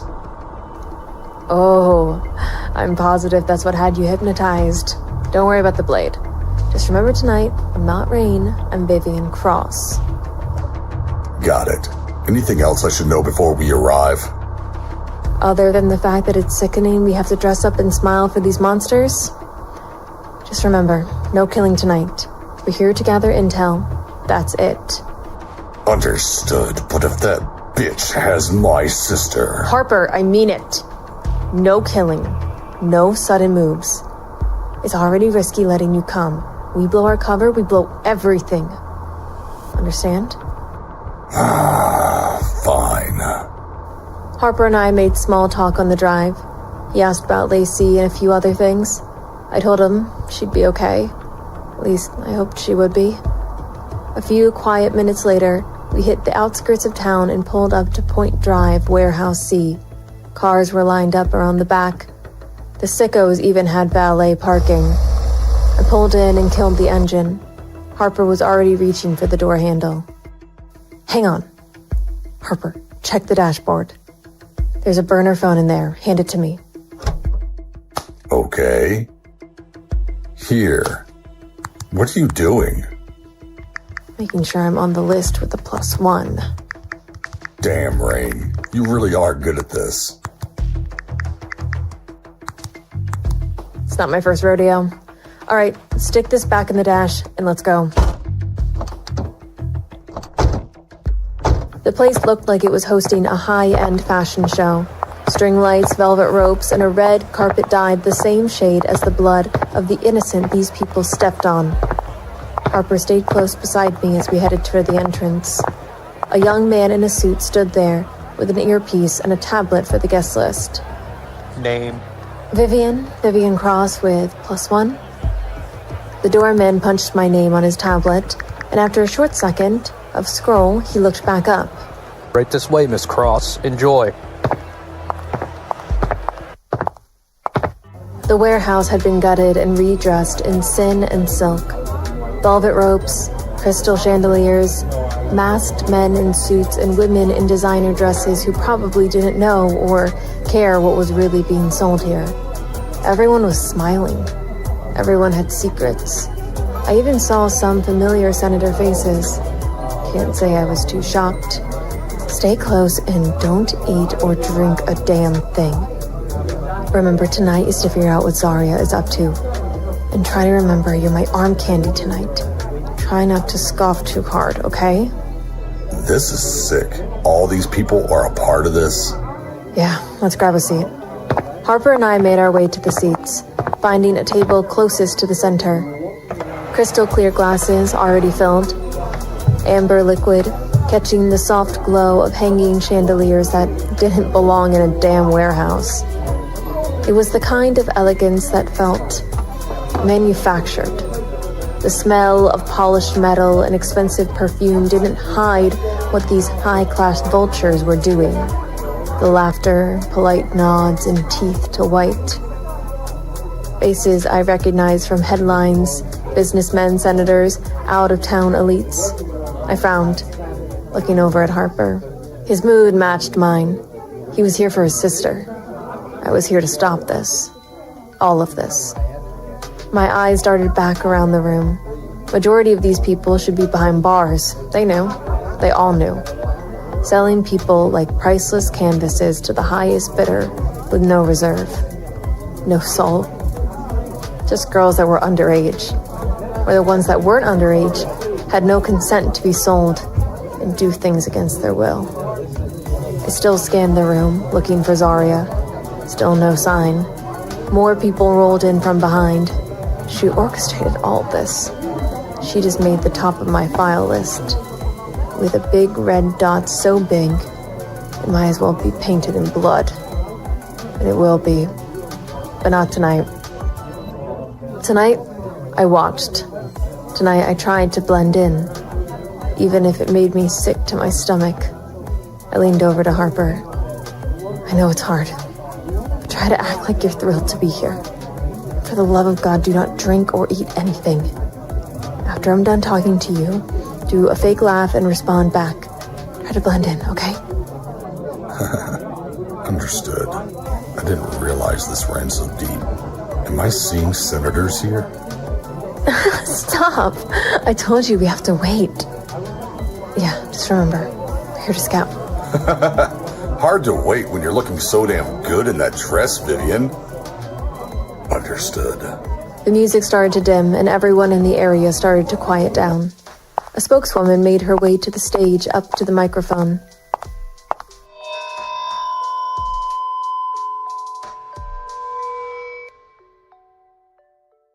Ladies and gentlemen, we are gathered here tonight, not just for pleasure, but for power, for purpose.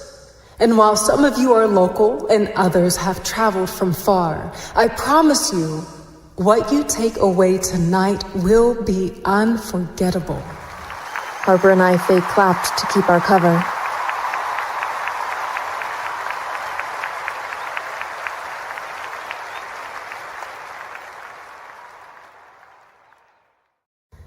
So tonight marks the 4th annual Masquerade of Opportunity Ball.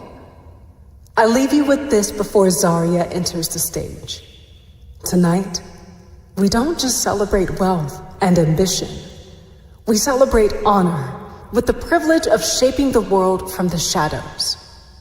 May your investments be fruitful and your appetites satisfied. Without further ado, please welcome to the stage Zariah Vale.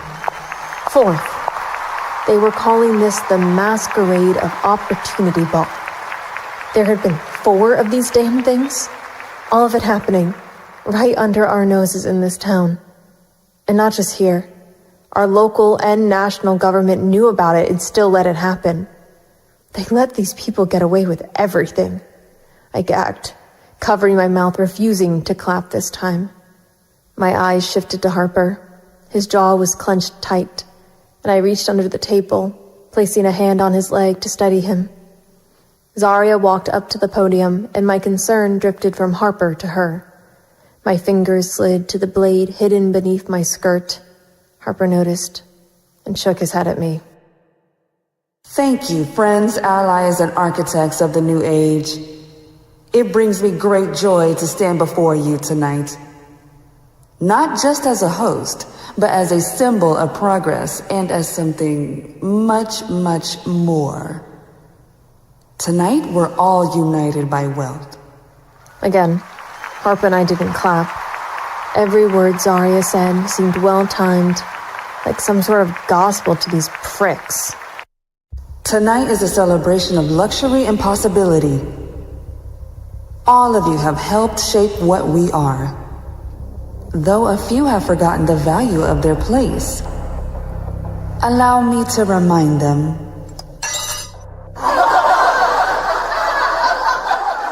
My eyebrow perked up in curiosity as my eyes shifted from around the room, hearing the loud clanging sound of people's faces falling on tables and glasses being knocked over.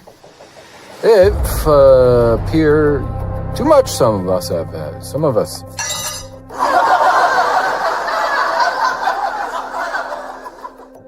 And that one thing is who really runs the show here in Burg. Some of you needed reminding of what Burg is capable of. Rayne, what the hell is this? What's going on? I looked around the opened warehouse to see more and more people falling, heads slumping, bodies twitching, glasses being shattered across tables. My eyes widened in fear. The drinks, the food, all of this was poison. Confusion and panic started to set in with the audience. She's poisoning them through the food and drinks. What? Some of you forgot who built this empire. Tonight, that changes. From this moment on, everything that goes in and out of Burg, West Virginia goes through me. Oh, don't worry. The way out is the same way you came. But none of you will be leaving this room alive. No more backroom deals that I didn't approve. No more favors owed by politicians who think they hold power. And no more fucking law enforcement pretending they can touch me. We gotta get out of here. Harper was right. We needed to move. But she just said the only way out was the way we came, and it was locked. Before I could think of any form of a plan, Zariah said, For anyone still seated who declined their last meal, relax. I wouldn't dream of leaving you out. I have something special just for you. She reached down below the podium, putting on a gas mask. Gas spewing from the top of the warehouse. This wasn't just a massacre. It was a message. A full-on reset. She was wiping the slate clean of everyone in control. I felt rage boil under my skin, but more than anything, I felt stupid. Should have seen this coming. Shit. Harper, down. Gas. I grabbed Harper by the collar, yanking him down with me underneath the table. My eyes were already stinging, the gas creeping lower. He took his jacket off, covering me. But it was already starting to get to me, causing me to cough and choke. Oh, shit. We're sitting ducks here. I wrapped his tux jacket around my mouth and nose, trying to filter out a majority of the gas, but some of it still choked me up. Not if we move smart. Stay low. Let's move. We stayed down low, crawling around the dead and unconscious bodies around us. The gas made everything feel slow. Some of you might feel confused, betrayed even. But I assure you, this is not personal. Do not fight what you can't control. Let it go with the gas. This is the new world. Cleaner. Loyal. She's insane. I turned my head behind me to see Zariah standing up on the stage. Her arms were in the air like some damn queen. She was proud of this. Wore the gas mask like a damn crown. No, she's calculated. This is a power grab. I don't think I can make it, Harper. Damn it, Rayne. Don't say. Harper! Damn it, no! Before Harper could do anything, he collapsed. Not far from me. My coughing fits were getting bad, too. I looked up to see one of her guards stepping out from around a corner with his gas mask on, pointing a flashlight gun at me. No, wait! Before I could plead anymore, a boot came down on the top of my head. All clear down here, Miss Vale. All targets neutralized. Good. Just a few more minutes. Turning the fan on now to extract the rest of the gas.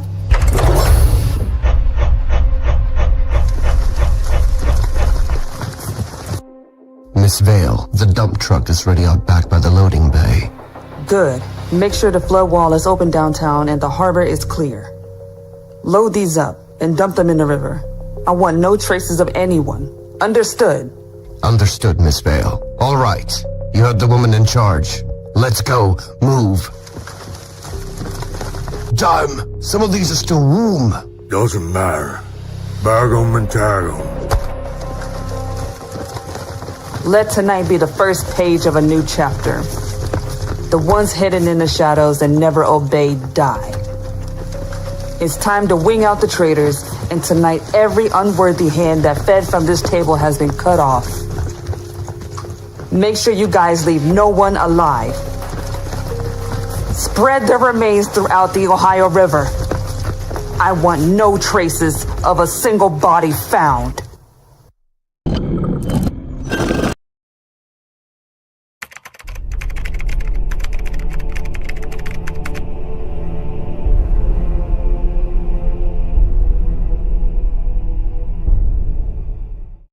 122. What? That's how many of these people died tonight. That's a new record for Miss Vale. It felt cold as hell. What's your take on her doing this? Honestly, I don't care. All those people in that building deserve to die. Miss Vale knows exactly what she's doing. You don't find it the least bit disturbing that she killed all her closest allies? Also, she can have power? We're here and you do? Look, I don't plan on disobeying Miss Vale, or even getting in her way. She knows what she's doing and knows what's best for Burg. If she wants everything to pass by her and she's got to kill some officials to make it that way, so be it. You know what I mean?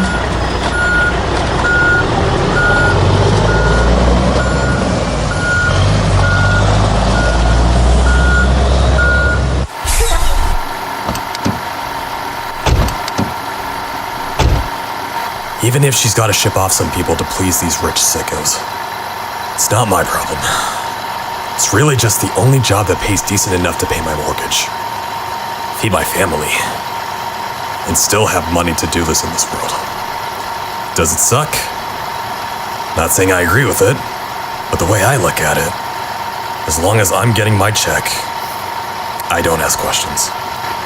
I'm just following orders. That's the way I look at it. I guess.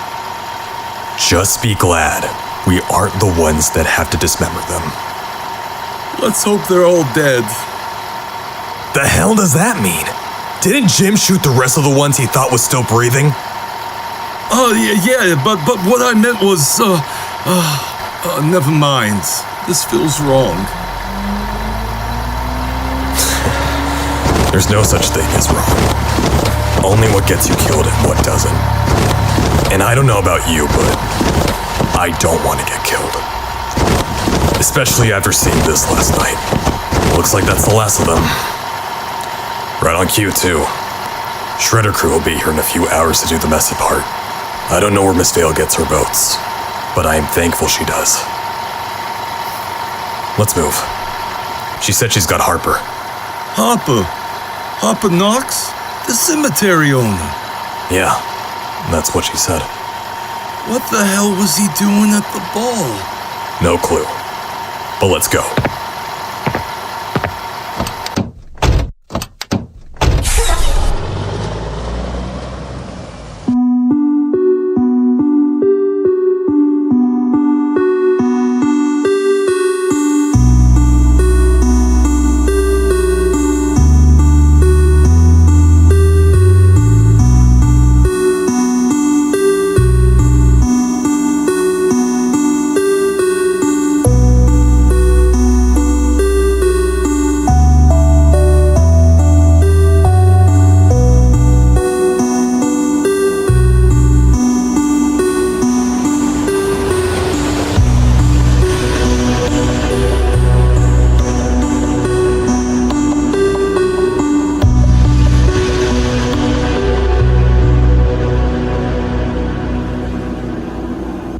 I was falling from somewhere. The deepest parts of my mind, bad trip from the gas. Maybe. I landed on hard surface. The air being knocked out of me. As I stood back up, I found I was standing in ankle-deep blood. Let it go with the gas. This is the new world. Zariah! I took off after her, blood soaking my boots with every step. I was close enough to grab her when she vanished. The next thing I heard was the scream of a saw slicing into flesh. My stomach dropped. I fell forward, catching myself on my hands and knees. No! The smell. Oh God. Even if I've burnt bodies in the past, this was the smell of rot and decay. Your turn! Hello? Let it go with the gas. No, I will stop you! My body jerked as I snapped back into reality. I was tangled in dead, rotting bodies pinned beneath their weight. I must have been at the bottom. I couldn't move.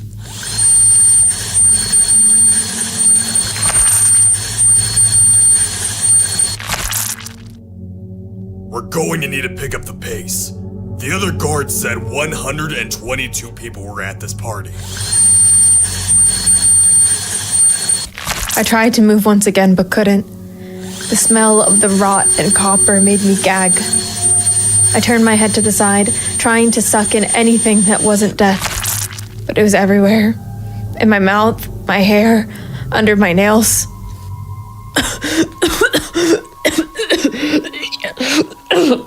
Hey, did you hear that?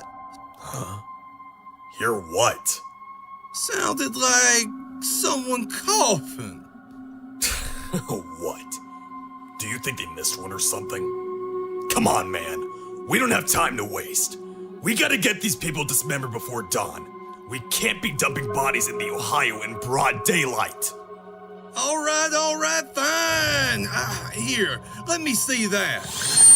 Holding my breath a bit and managing to move my hand, I felt down around my thigh where I kept my hidden blade. It was gone. Shit. I needed a way out of the corpse pile, but the bodies stacked on top of me pinned me in place. I forced my eyes downward. My blade was there, sticking out of one of their hands. There you are. All right, I know what I saw. That pile just moved. What? This again? I am telling you, I know what I saw. Fine. We'll check it out. But I'm sure it was nothing. You're going to have to be the one to tell Miss Vale why we were late to dispose of these bodies. Can't wait to find your coughing corpse. You going to give it CPR next? Shut up and just help me keep moving these. Hey, get a load of this one. Her ass is hanging out from her skirt being so short. And check her damn pulse. Oh, gladly. Shame she's dead, though. She's got a nice body. I hadn't even realized, but the way I was tangled in with the corpses, my skirt had ridden up, thong and everything out. So the creep wasn't wrong, but luckily for me, men like that were easy. Show a little skin, and they forget everything else. Makes my job and plans easier, if you ask me. I pushed up off the ground, slicing with my knife.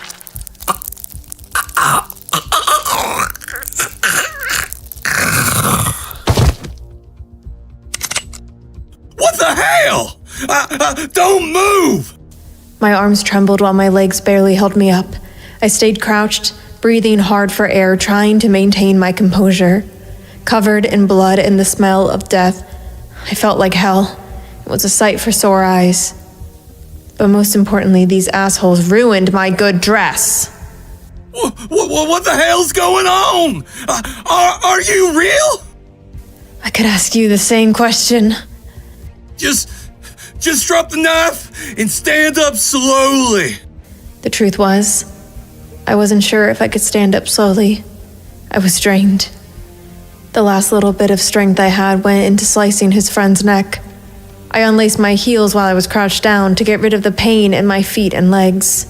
No! Stop moving! I said stand up slowly, damn it! All right, then have it your way. I placed my dagger on the ground at my feet, standing up, putting my hands in the air. That's right. Nice and slow. How the hell did you survive last night? She said no one was supposed to survive. Well, unfortunately for you, I did. His hands were shaking. He didn't want to shoot me.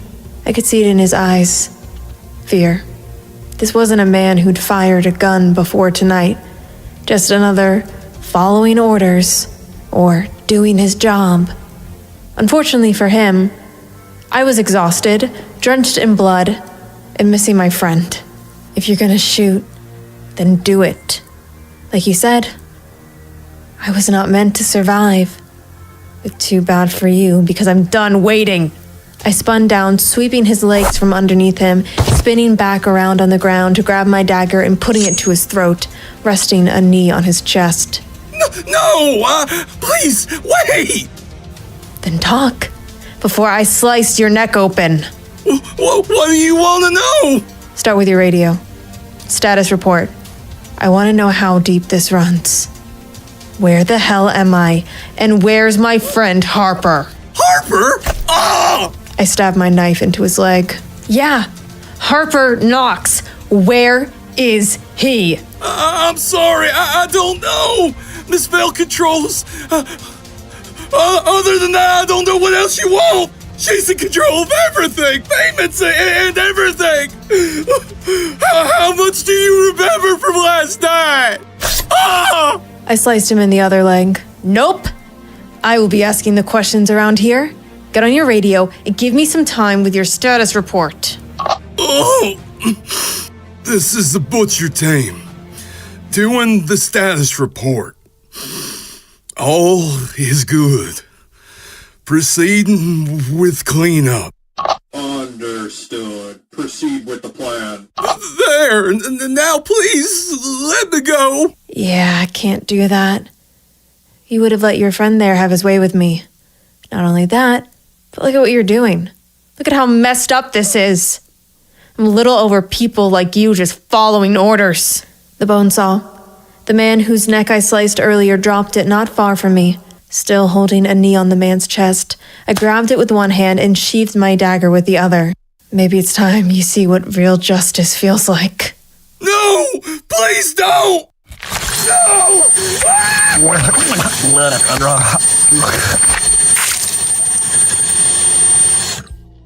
Stood back up and let the man bleed out, turning away to dry heave.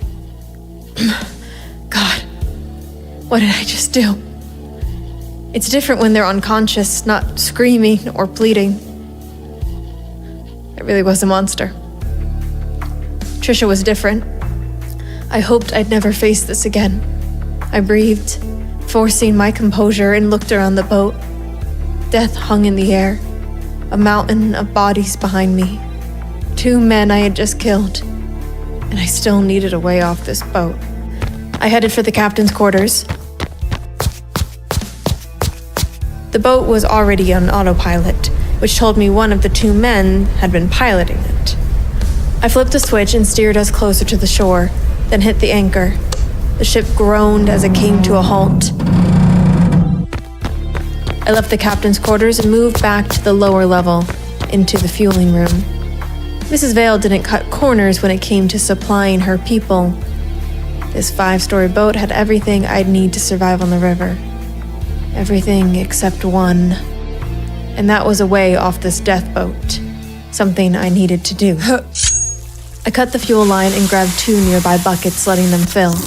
I opened the emergency supply case and took the flare gun, tucking it into the front of my dress. I carried the fuller bucket up the stairs while dumping the other behind me, letting the fuel trail, and left the line to bleed out as I went.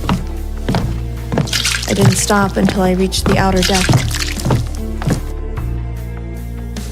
All right, I got one shot at this.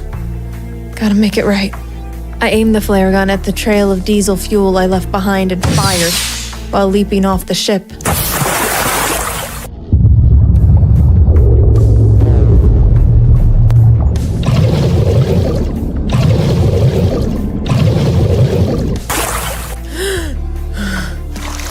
Despite the heat, the water was freezing. It didn't help that I was barely clothed in this dress.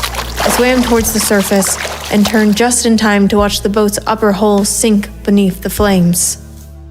I swam until I couldn't feel my legs, then dragged myself onto the riverbank, crawling through the mud before collapsing onto my back. I looked down at the dress I loved. Mud, blood.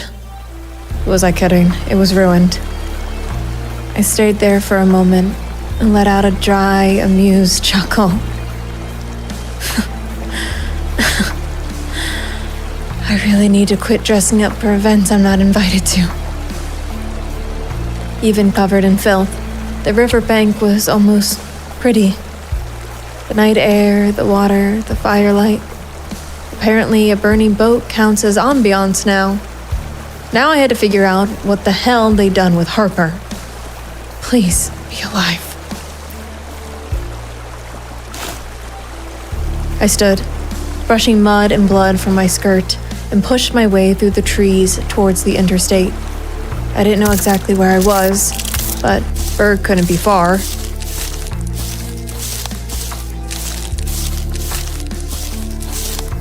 I found the interstate quickly and followed it through the tree line, staying hidden in the woods alongside the road. I didn't want anyone seeing me. Not like this. After a while, I finally spotted a sign. Burg, West Virginia. 5 miles. Great. 5 miles to town. No shoes, barefoot, barely clothed. That walk was going to take hours. I started moving anyway, every sound setting my nerves on edge. A car backfiring in the distance nearly sent me into a ditch. The last thing I needed was a cop pulling over and getting a look at me. Yeah, that would be perfect. Exactly what I needed right now. I kept walking until the trees thinned. That's when I saw it. A gas station up ahead. My eyes lit up as I took off running. Think about this for a second, Rayne. What are you going to tell the clerk? Hi, my name is Vivian Cross, and never mind this blood and mud on me, but can I use your phone? Guess I'll figure it out. Hello? Rough night? Oh my gosh, are you bleeding? Are you hurt? Do you need me to call 911? No, I'm fine. I was out at a party down by the river. Met a really hot guy. Turns out the creep drugged me. I woke up looking like this, but I am fine. I just need to use your phone. Please, I don't want to report it. I'll just have my friend Lacey pick me up. It wasn't a full lie, just the parts that mattered. A little bit of a helpless damsel routine goes a long way when you look like hell, but still know how to sell the story. Okay. Here. The gentleman handed me the phone, and I dialed Lacey's number.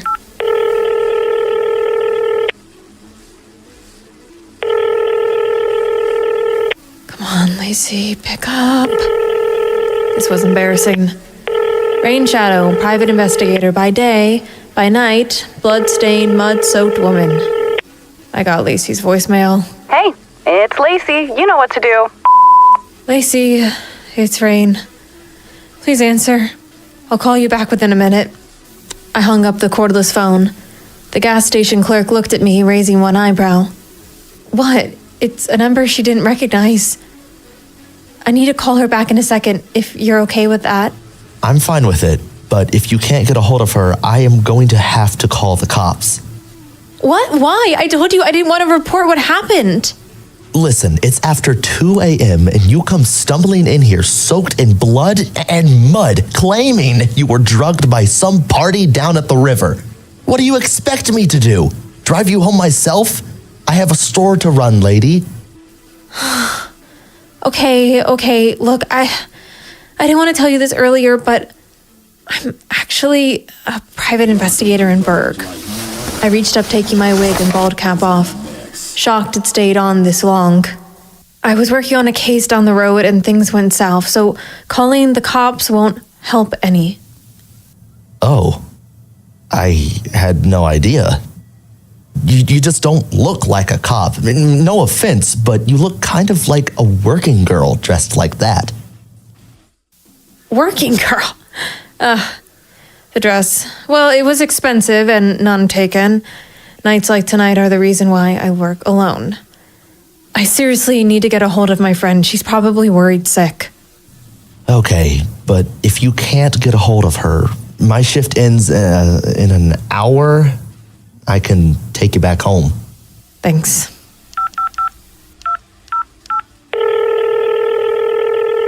Hello? Rayne? Lacey. Oh, I've never been so happy to hear your voice. I was so happy I wanted to cry. I didn't like these emotions, not in the least bit. Crying always makes me feel helpless, and I was far from that. Hey, Jesus Christ, Rayne, spit it out and quit thinking about how she came onto you in your living room. Are you hurt? Where are you? No, I'm fine. I'm alive, barely. I'm at the Marathon gas station off Route 19, I think. Can you come and get me and take me home, please? God, I hated this. Every part of it.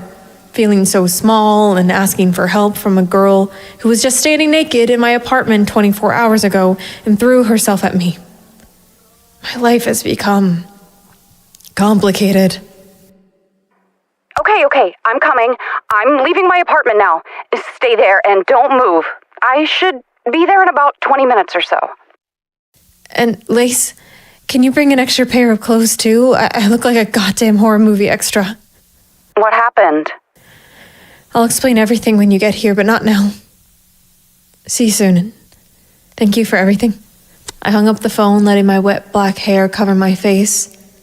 Tears started to flow, and I couldn't stop them. I hated everything. I wanted to be left alone and cuddle with my cat, but I couldn't. The clerk came over and grabbed the phone from me. Hey, you okay? Is your friend coming? Yeah, she is. Do you mind if I use the restroom? Maybe I can, excuse me, maybe I can clean myself up a bit before she gets here. Yeah, no problem. It's right behind you. Are you sure you're okay? You don't need me to call the cops. No, I'm fine. No, I'm fine, really. There's no one coming after me if that's what you're worried about. Excuse me? When I got into the bathroom, my emotions went into overdrive. I locked the door, leaned against the sink, and just lost it. I sobbed like a child. The kind of crying that tears through your whole body and makes it shake. I didn't even recognize the sounds coming out of me. They weren't tough or sounded anything like me. They were human. Too human. Something I didn't think I was for the longest time.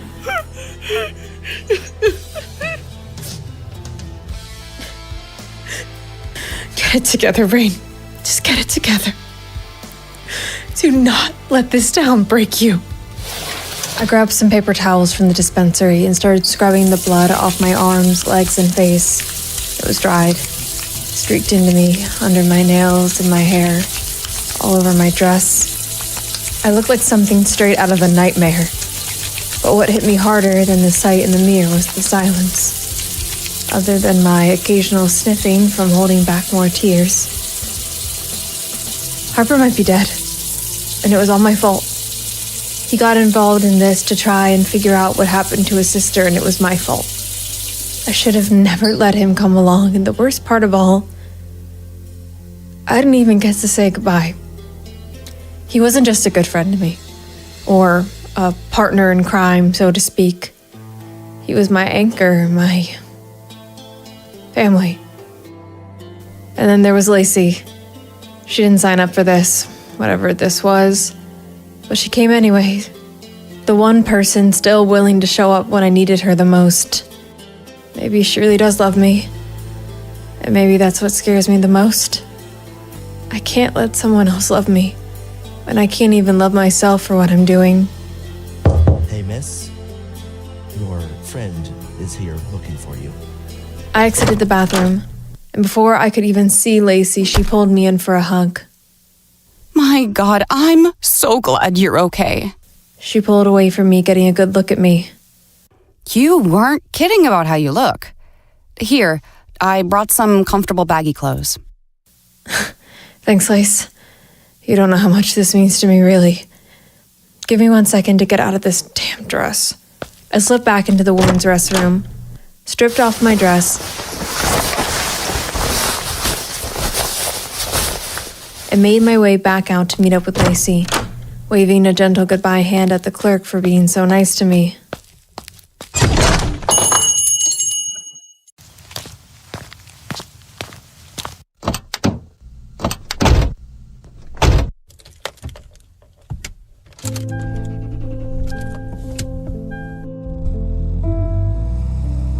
Okay, so what happened? Harper might be dead, and it's all my fault. What? What do you mean? Damn it. Why can't I stop crying? What is wrong with me? I've buried pain deeper than this before. Why does this one feel like it's ripping me apart? We were at some big ball for the elite and Zariah was there. I was even in disguise, but everything started going to hell. People started getting sick. Then next thing I know, there was a gas agent that came from the ceiling. The ones left alive were executed. I steadied my voice, looking over at Lacey. Her gaze focused on the road ahead, but her brow crinkled with fear, almost like she knew what I was going to say. I hated to ask, but I had to, with a knot in my throat holding back more tears. What is it? This ball you guys went to. It's already been talked about on the news. I saw it last night before I passed out. What? Yeah, they're calling it a terrorist attack. Blamed it on some extremist group and said the whole thing was staged to assassinate a few politicians. A terrorist attack. That was their cover story? Typical. Clean, easy, and designed to keep people blind. No one would question it. Not when you could just write it up to another tragedy in this messed up world. No. Zariah orchestrated this, and I'm lucky to be alive. Jesus. And you said Harper was with you? And he didn't make it? I don't know, Lace. 1 second he was beside me, crawling towards the exit. The next he's gone. I'm waking up under a mountain of dead bodies on some 5-story boat. What? Bodies? Boat? Yeah. And I burnt the whole damn thing down, Lace. Apparently, she had this all planned. Even had a butcher crew in place to dismember the bodies one by one, bag them up, throw them in the Ohio.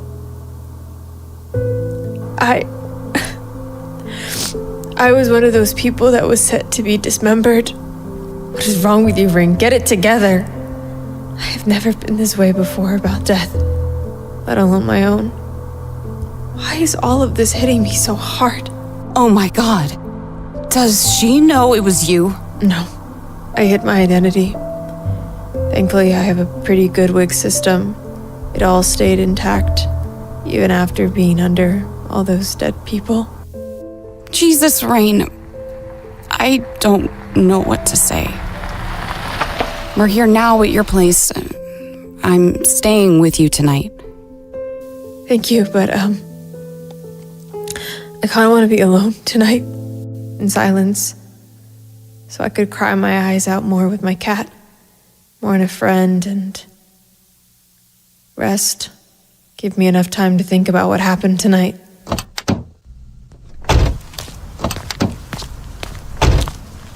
Well, that sucks for you, because I wasn't asking. I didn't protest. I was too tired, too beaten up, and my emotions were on overdrive. We made our way up to the top of my apartment complex, not saying much to one another. I could still feel Lacey's eyes fixed on me like she wanted to reach out and hug me, or tell me everything was going to be okay, but she didn't know how to. I always kept a spare key under the mat. I grabbed it, unlocking the door and stepping in. Dexter came running down, rubbing up against my leg, giving me some purse. This brought a small smile to my face. I scooped him up, taking in his scent and giving him the pets. Hey, buddy. Did you miss me? I did you. Do you have any tea? I could make us some. I do, but no thanks, Lace. I think I'm just gonna get some shut-eye, take a shower, and pass out. Thank you. For everything. Of course. You're my friend. I'd do anything for you. I put Dexter down, making my way down the hall to the shower, stopping before I entered into the bathroom, calling back out to Lace. Lace? Yeah? You don't have to sleep on the couch tonight. I very much would like you to sleep in my bedroom with me, if you're okay with that. Of course. I smiled, making my way into the bathroom, and hopped into the shower. The water felt like 1,000 needles hitting my skin. I didn't even realize how scraped up I was until the dry blood began running down the drain in streaks. Some of it was mine, some of it wasn't. I didn't even want to think about it. I let the hot water overcome me, relax my muscles. After a good exfoliating shower, I did my skincare routine, slipped on a pair of comfortable short shorts and a baggy shirt, tying my hair up in a towel to make my way to my bedroom, meeting up with Lacey. She was already laying down on the far side of the bed, wearing one of my old hoodies, watching me as I entered into my room with no judgment in her eyes, just warmth. Thank you for staying. There's nowhere else I'd rather be. God, I didn't deserve her. I crawled into bed. She turned over and wrapped a comforting arm around me. For the first time in years, I didn't feel alone. Everyone I get close to dies, Lace. You mentioned before why I didn't tell you and Stacey about this. Well, this is why. Harper might be dead and it's all my fault. I'm still here, Rayne. I'm not going anywhere. Dexter leapt up and made himself at home, laying on top of us. This caused both of us to give a little chuckle, and it felt good to laugh for a second. Good boy, Dex. I shut my eyes, letting sleep overcome me.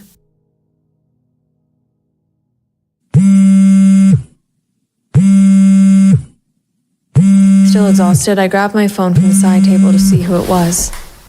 I opened the Ring app and froze. 2 men stood outside my door, dressed in black suits, sunglasses. Between them was a woman, maybe 5'4". Long, straight black hair framed a sharp jawline like a blade laid against velvet. Her dark skin was porcelain smooth, a stark contrast to the obsidian trench coat hugging her curves like it had been tailored for her alone.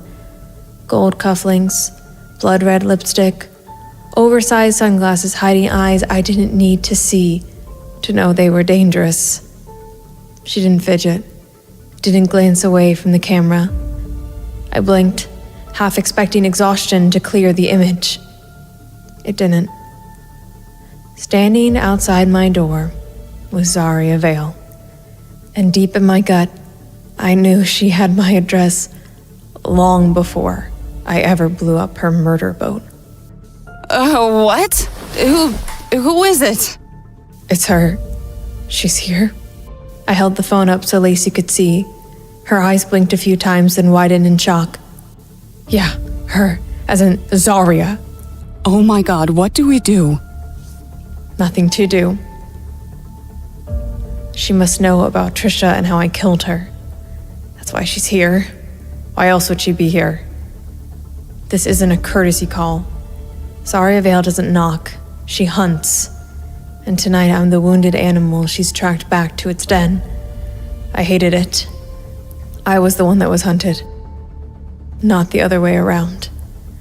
I could feel the pressure behind my eyes, that cold tightening in the chest, like the walls were closing in. I exhaled, looking at my phone.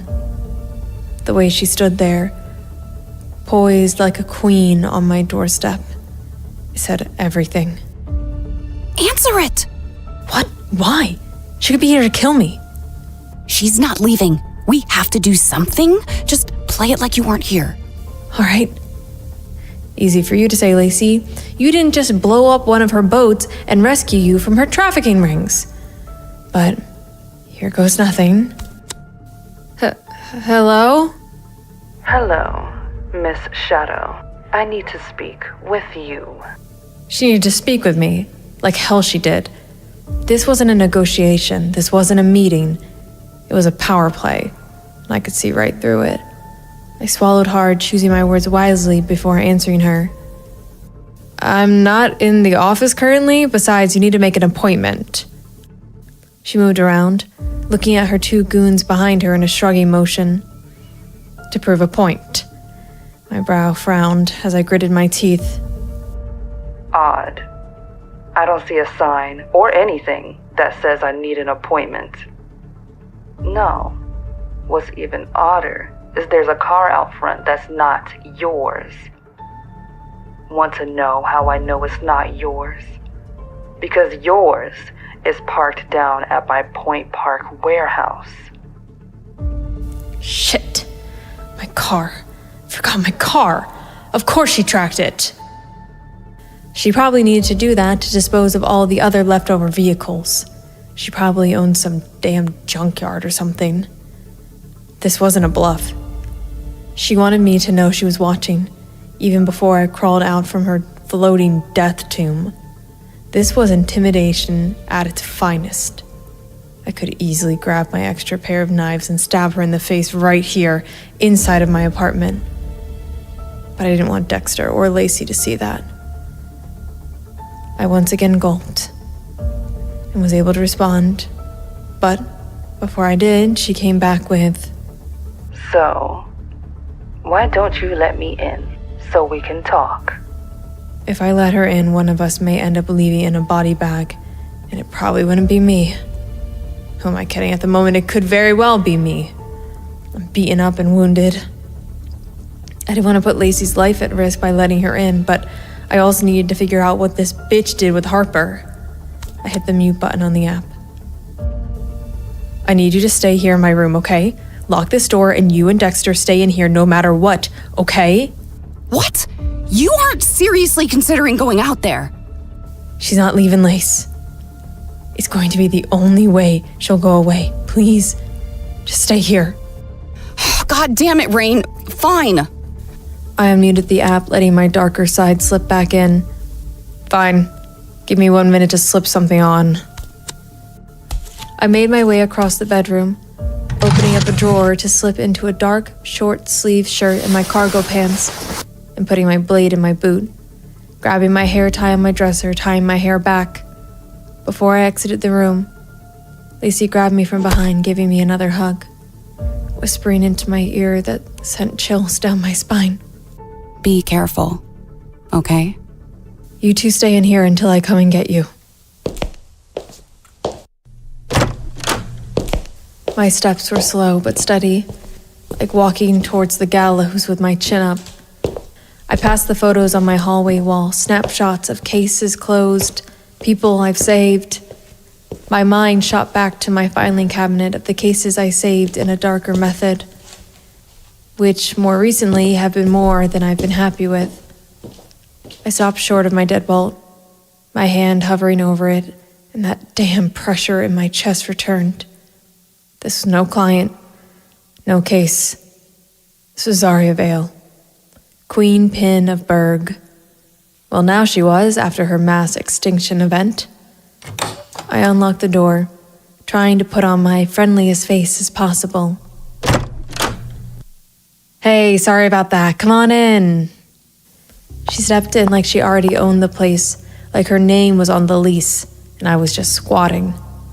The scent of her perfume hit me first, something rich and exotic and dangerous, like roses grown in soil soaked with blood. Her eyes scanned everything, but not with curiosity, with calculation. A predator surveying the den. It almost felt like she was looking for evidence of Trisha being here. She was, but she's not now. And there will be no traces of me doing away with her. She's neatly in a little trash can in the crematory I use to dispose of people like you, Miss Vale. So, do you want to tell me why your car was at my warehouse the night of my ball, and you weren't there?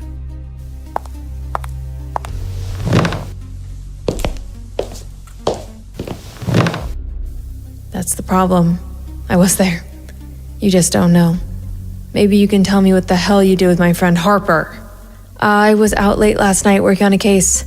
Forgot where I parked. Happens to the best of us. Oh, don't insult either of us, Miss Shadow. You were at my auction last night, but there is one thing I need to know and haven't figured it out yet. She didn't raise her voice. Didn't need to. Her tone alone was enough to cut through a normal person. But I wasn't a normal person. I too was a predator. But somehow, Some way I wasn't able to read Zariah, and I read everyone. She was a blackout curtain with a smile. And what's that? If you were there, how did you survive the terrorist attack on my warehouse? Yeah, I too am still trying to piece that one together.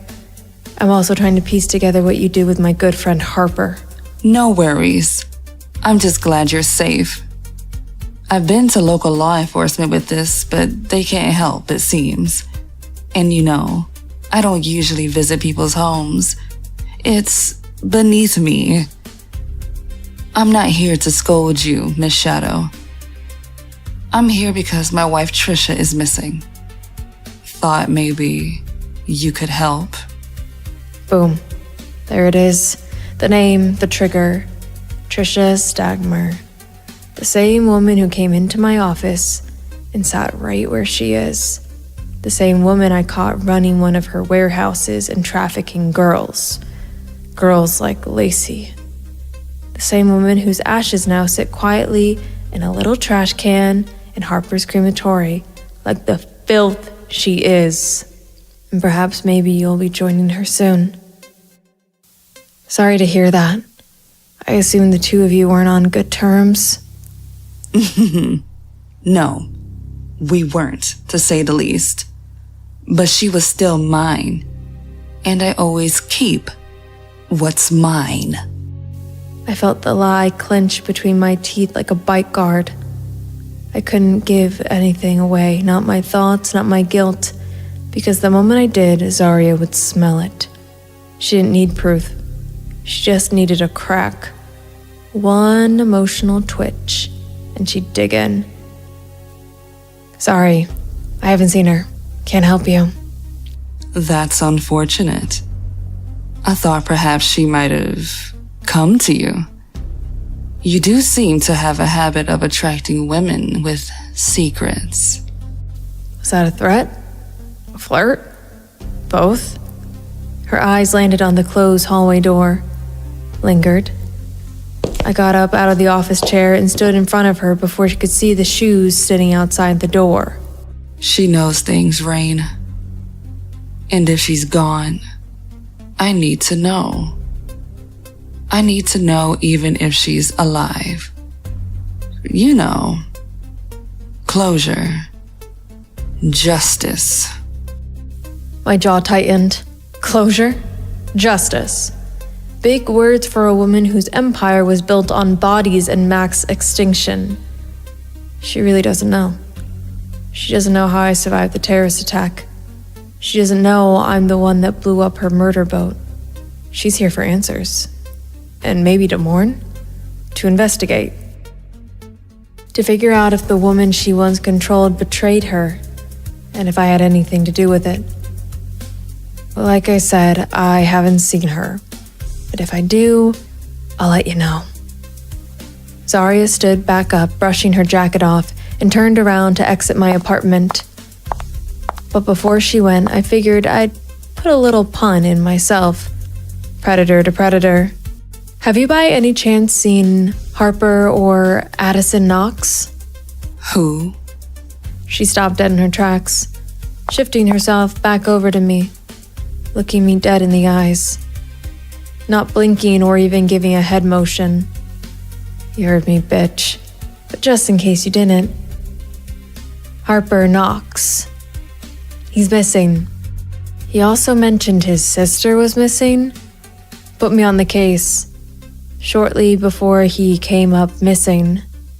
You know, the owner of Quiet Pass Cemetery, big guy, kind of handsome, blue eyes, short black hair, beard, stubble. No, I haven't. But if I have, I'll be sure to let my trio directive know. Let me know if you find my wife. If she's alive, tell her to come home. If she's dead, tell her the same. I'll show myself out now. Come on, boys. Trio directive. What the hell did that mean? I exhaled, deadbolting the door behind her. Out of all my years of doing this, I've never been so tense. I made my way over to the computer in my apartment, looking up the trio directive name she dropped. It's clear, Lacey. She's gone.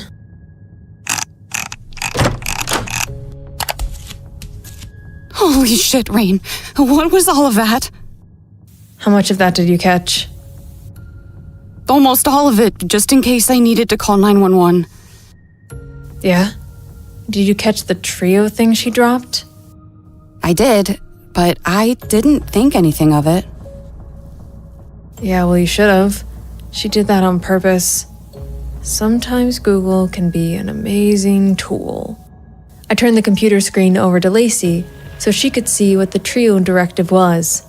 Her eyes widened with shock. Trio directive is kind of like a small little league of enforcers Zariah hired to do her dirty work. Keep the town of Burg in line when she couldn't get her own hands dirty. All of them were listed one by one, starting with Darnell Pierce.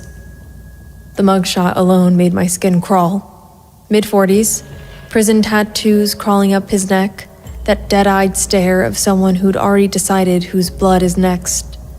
The charges under his name read like a serial killer's greatest hits: assault, missing girl, date rape, trafficking, suspected homicide, suspected arson.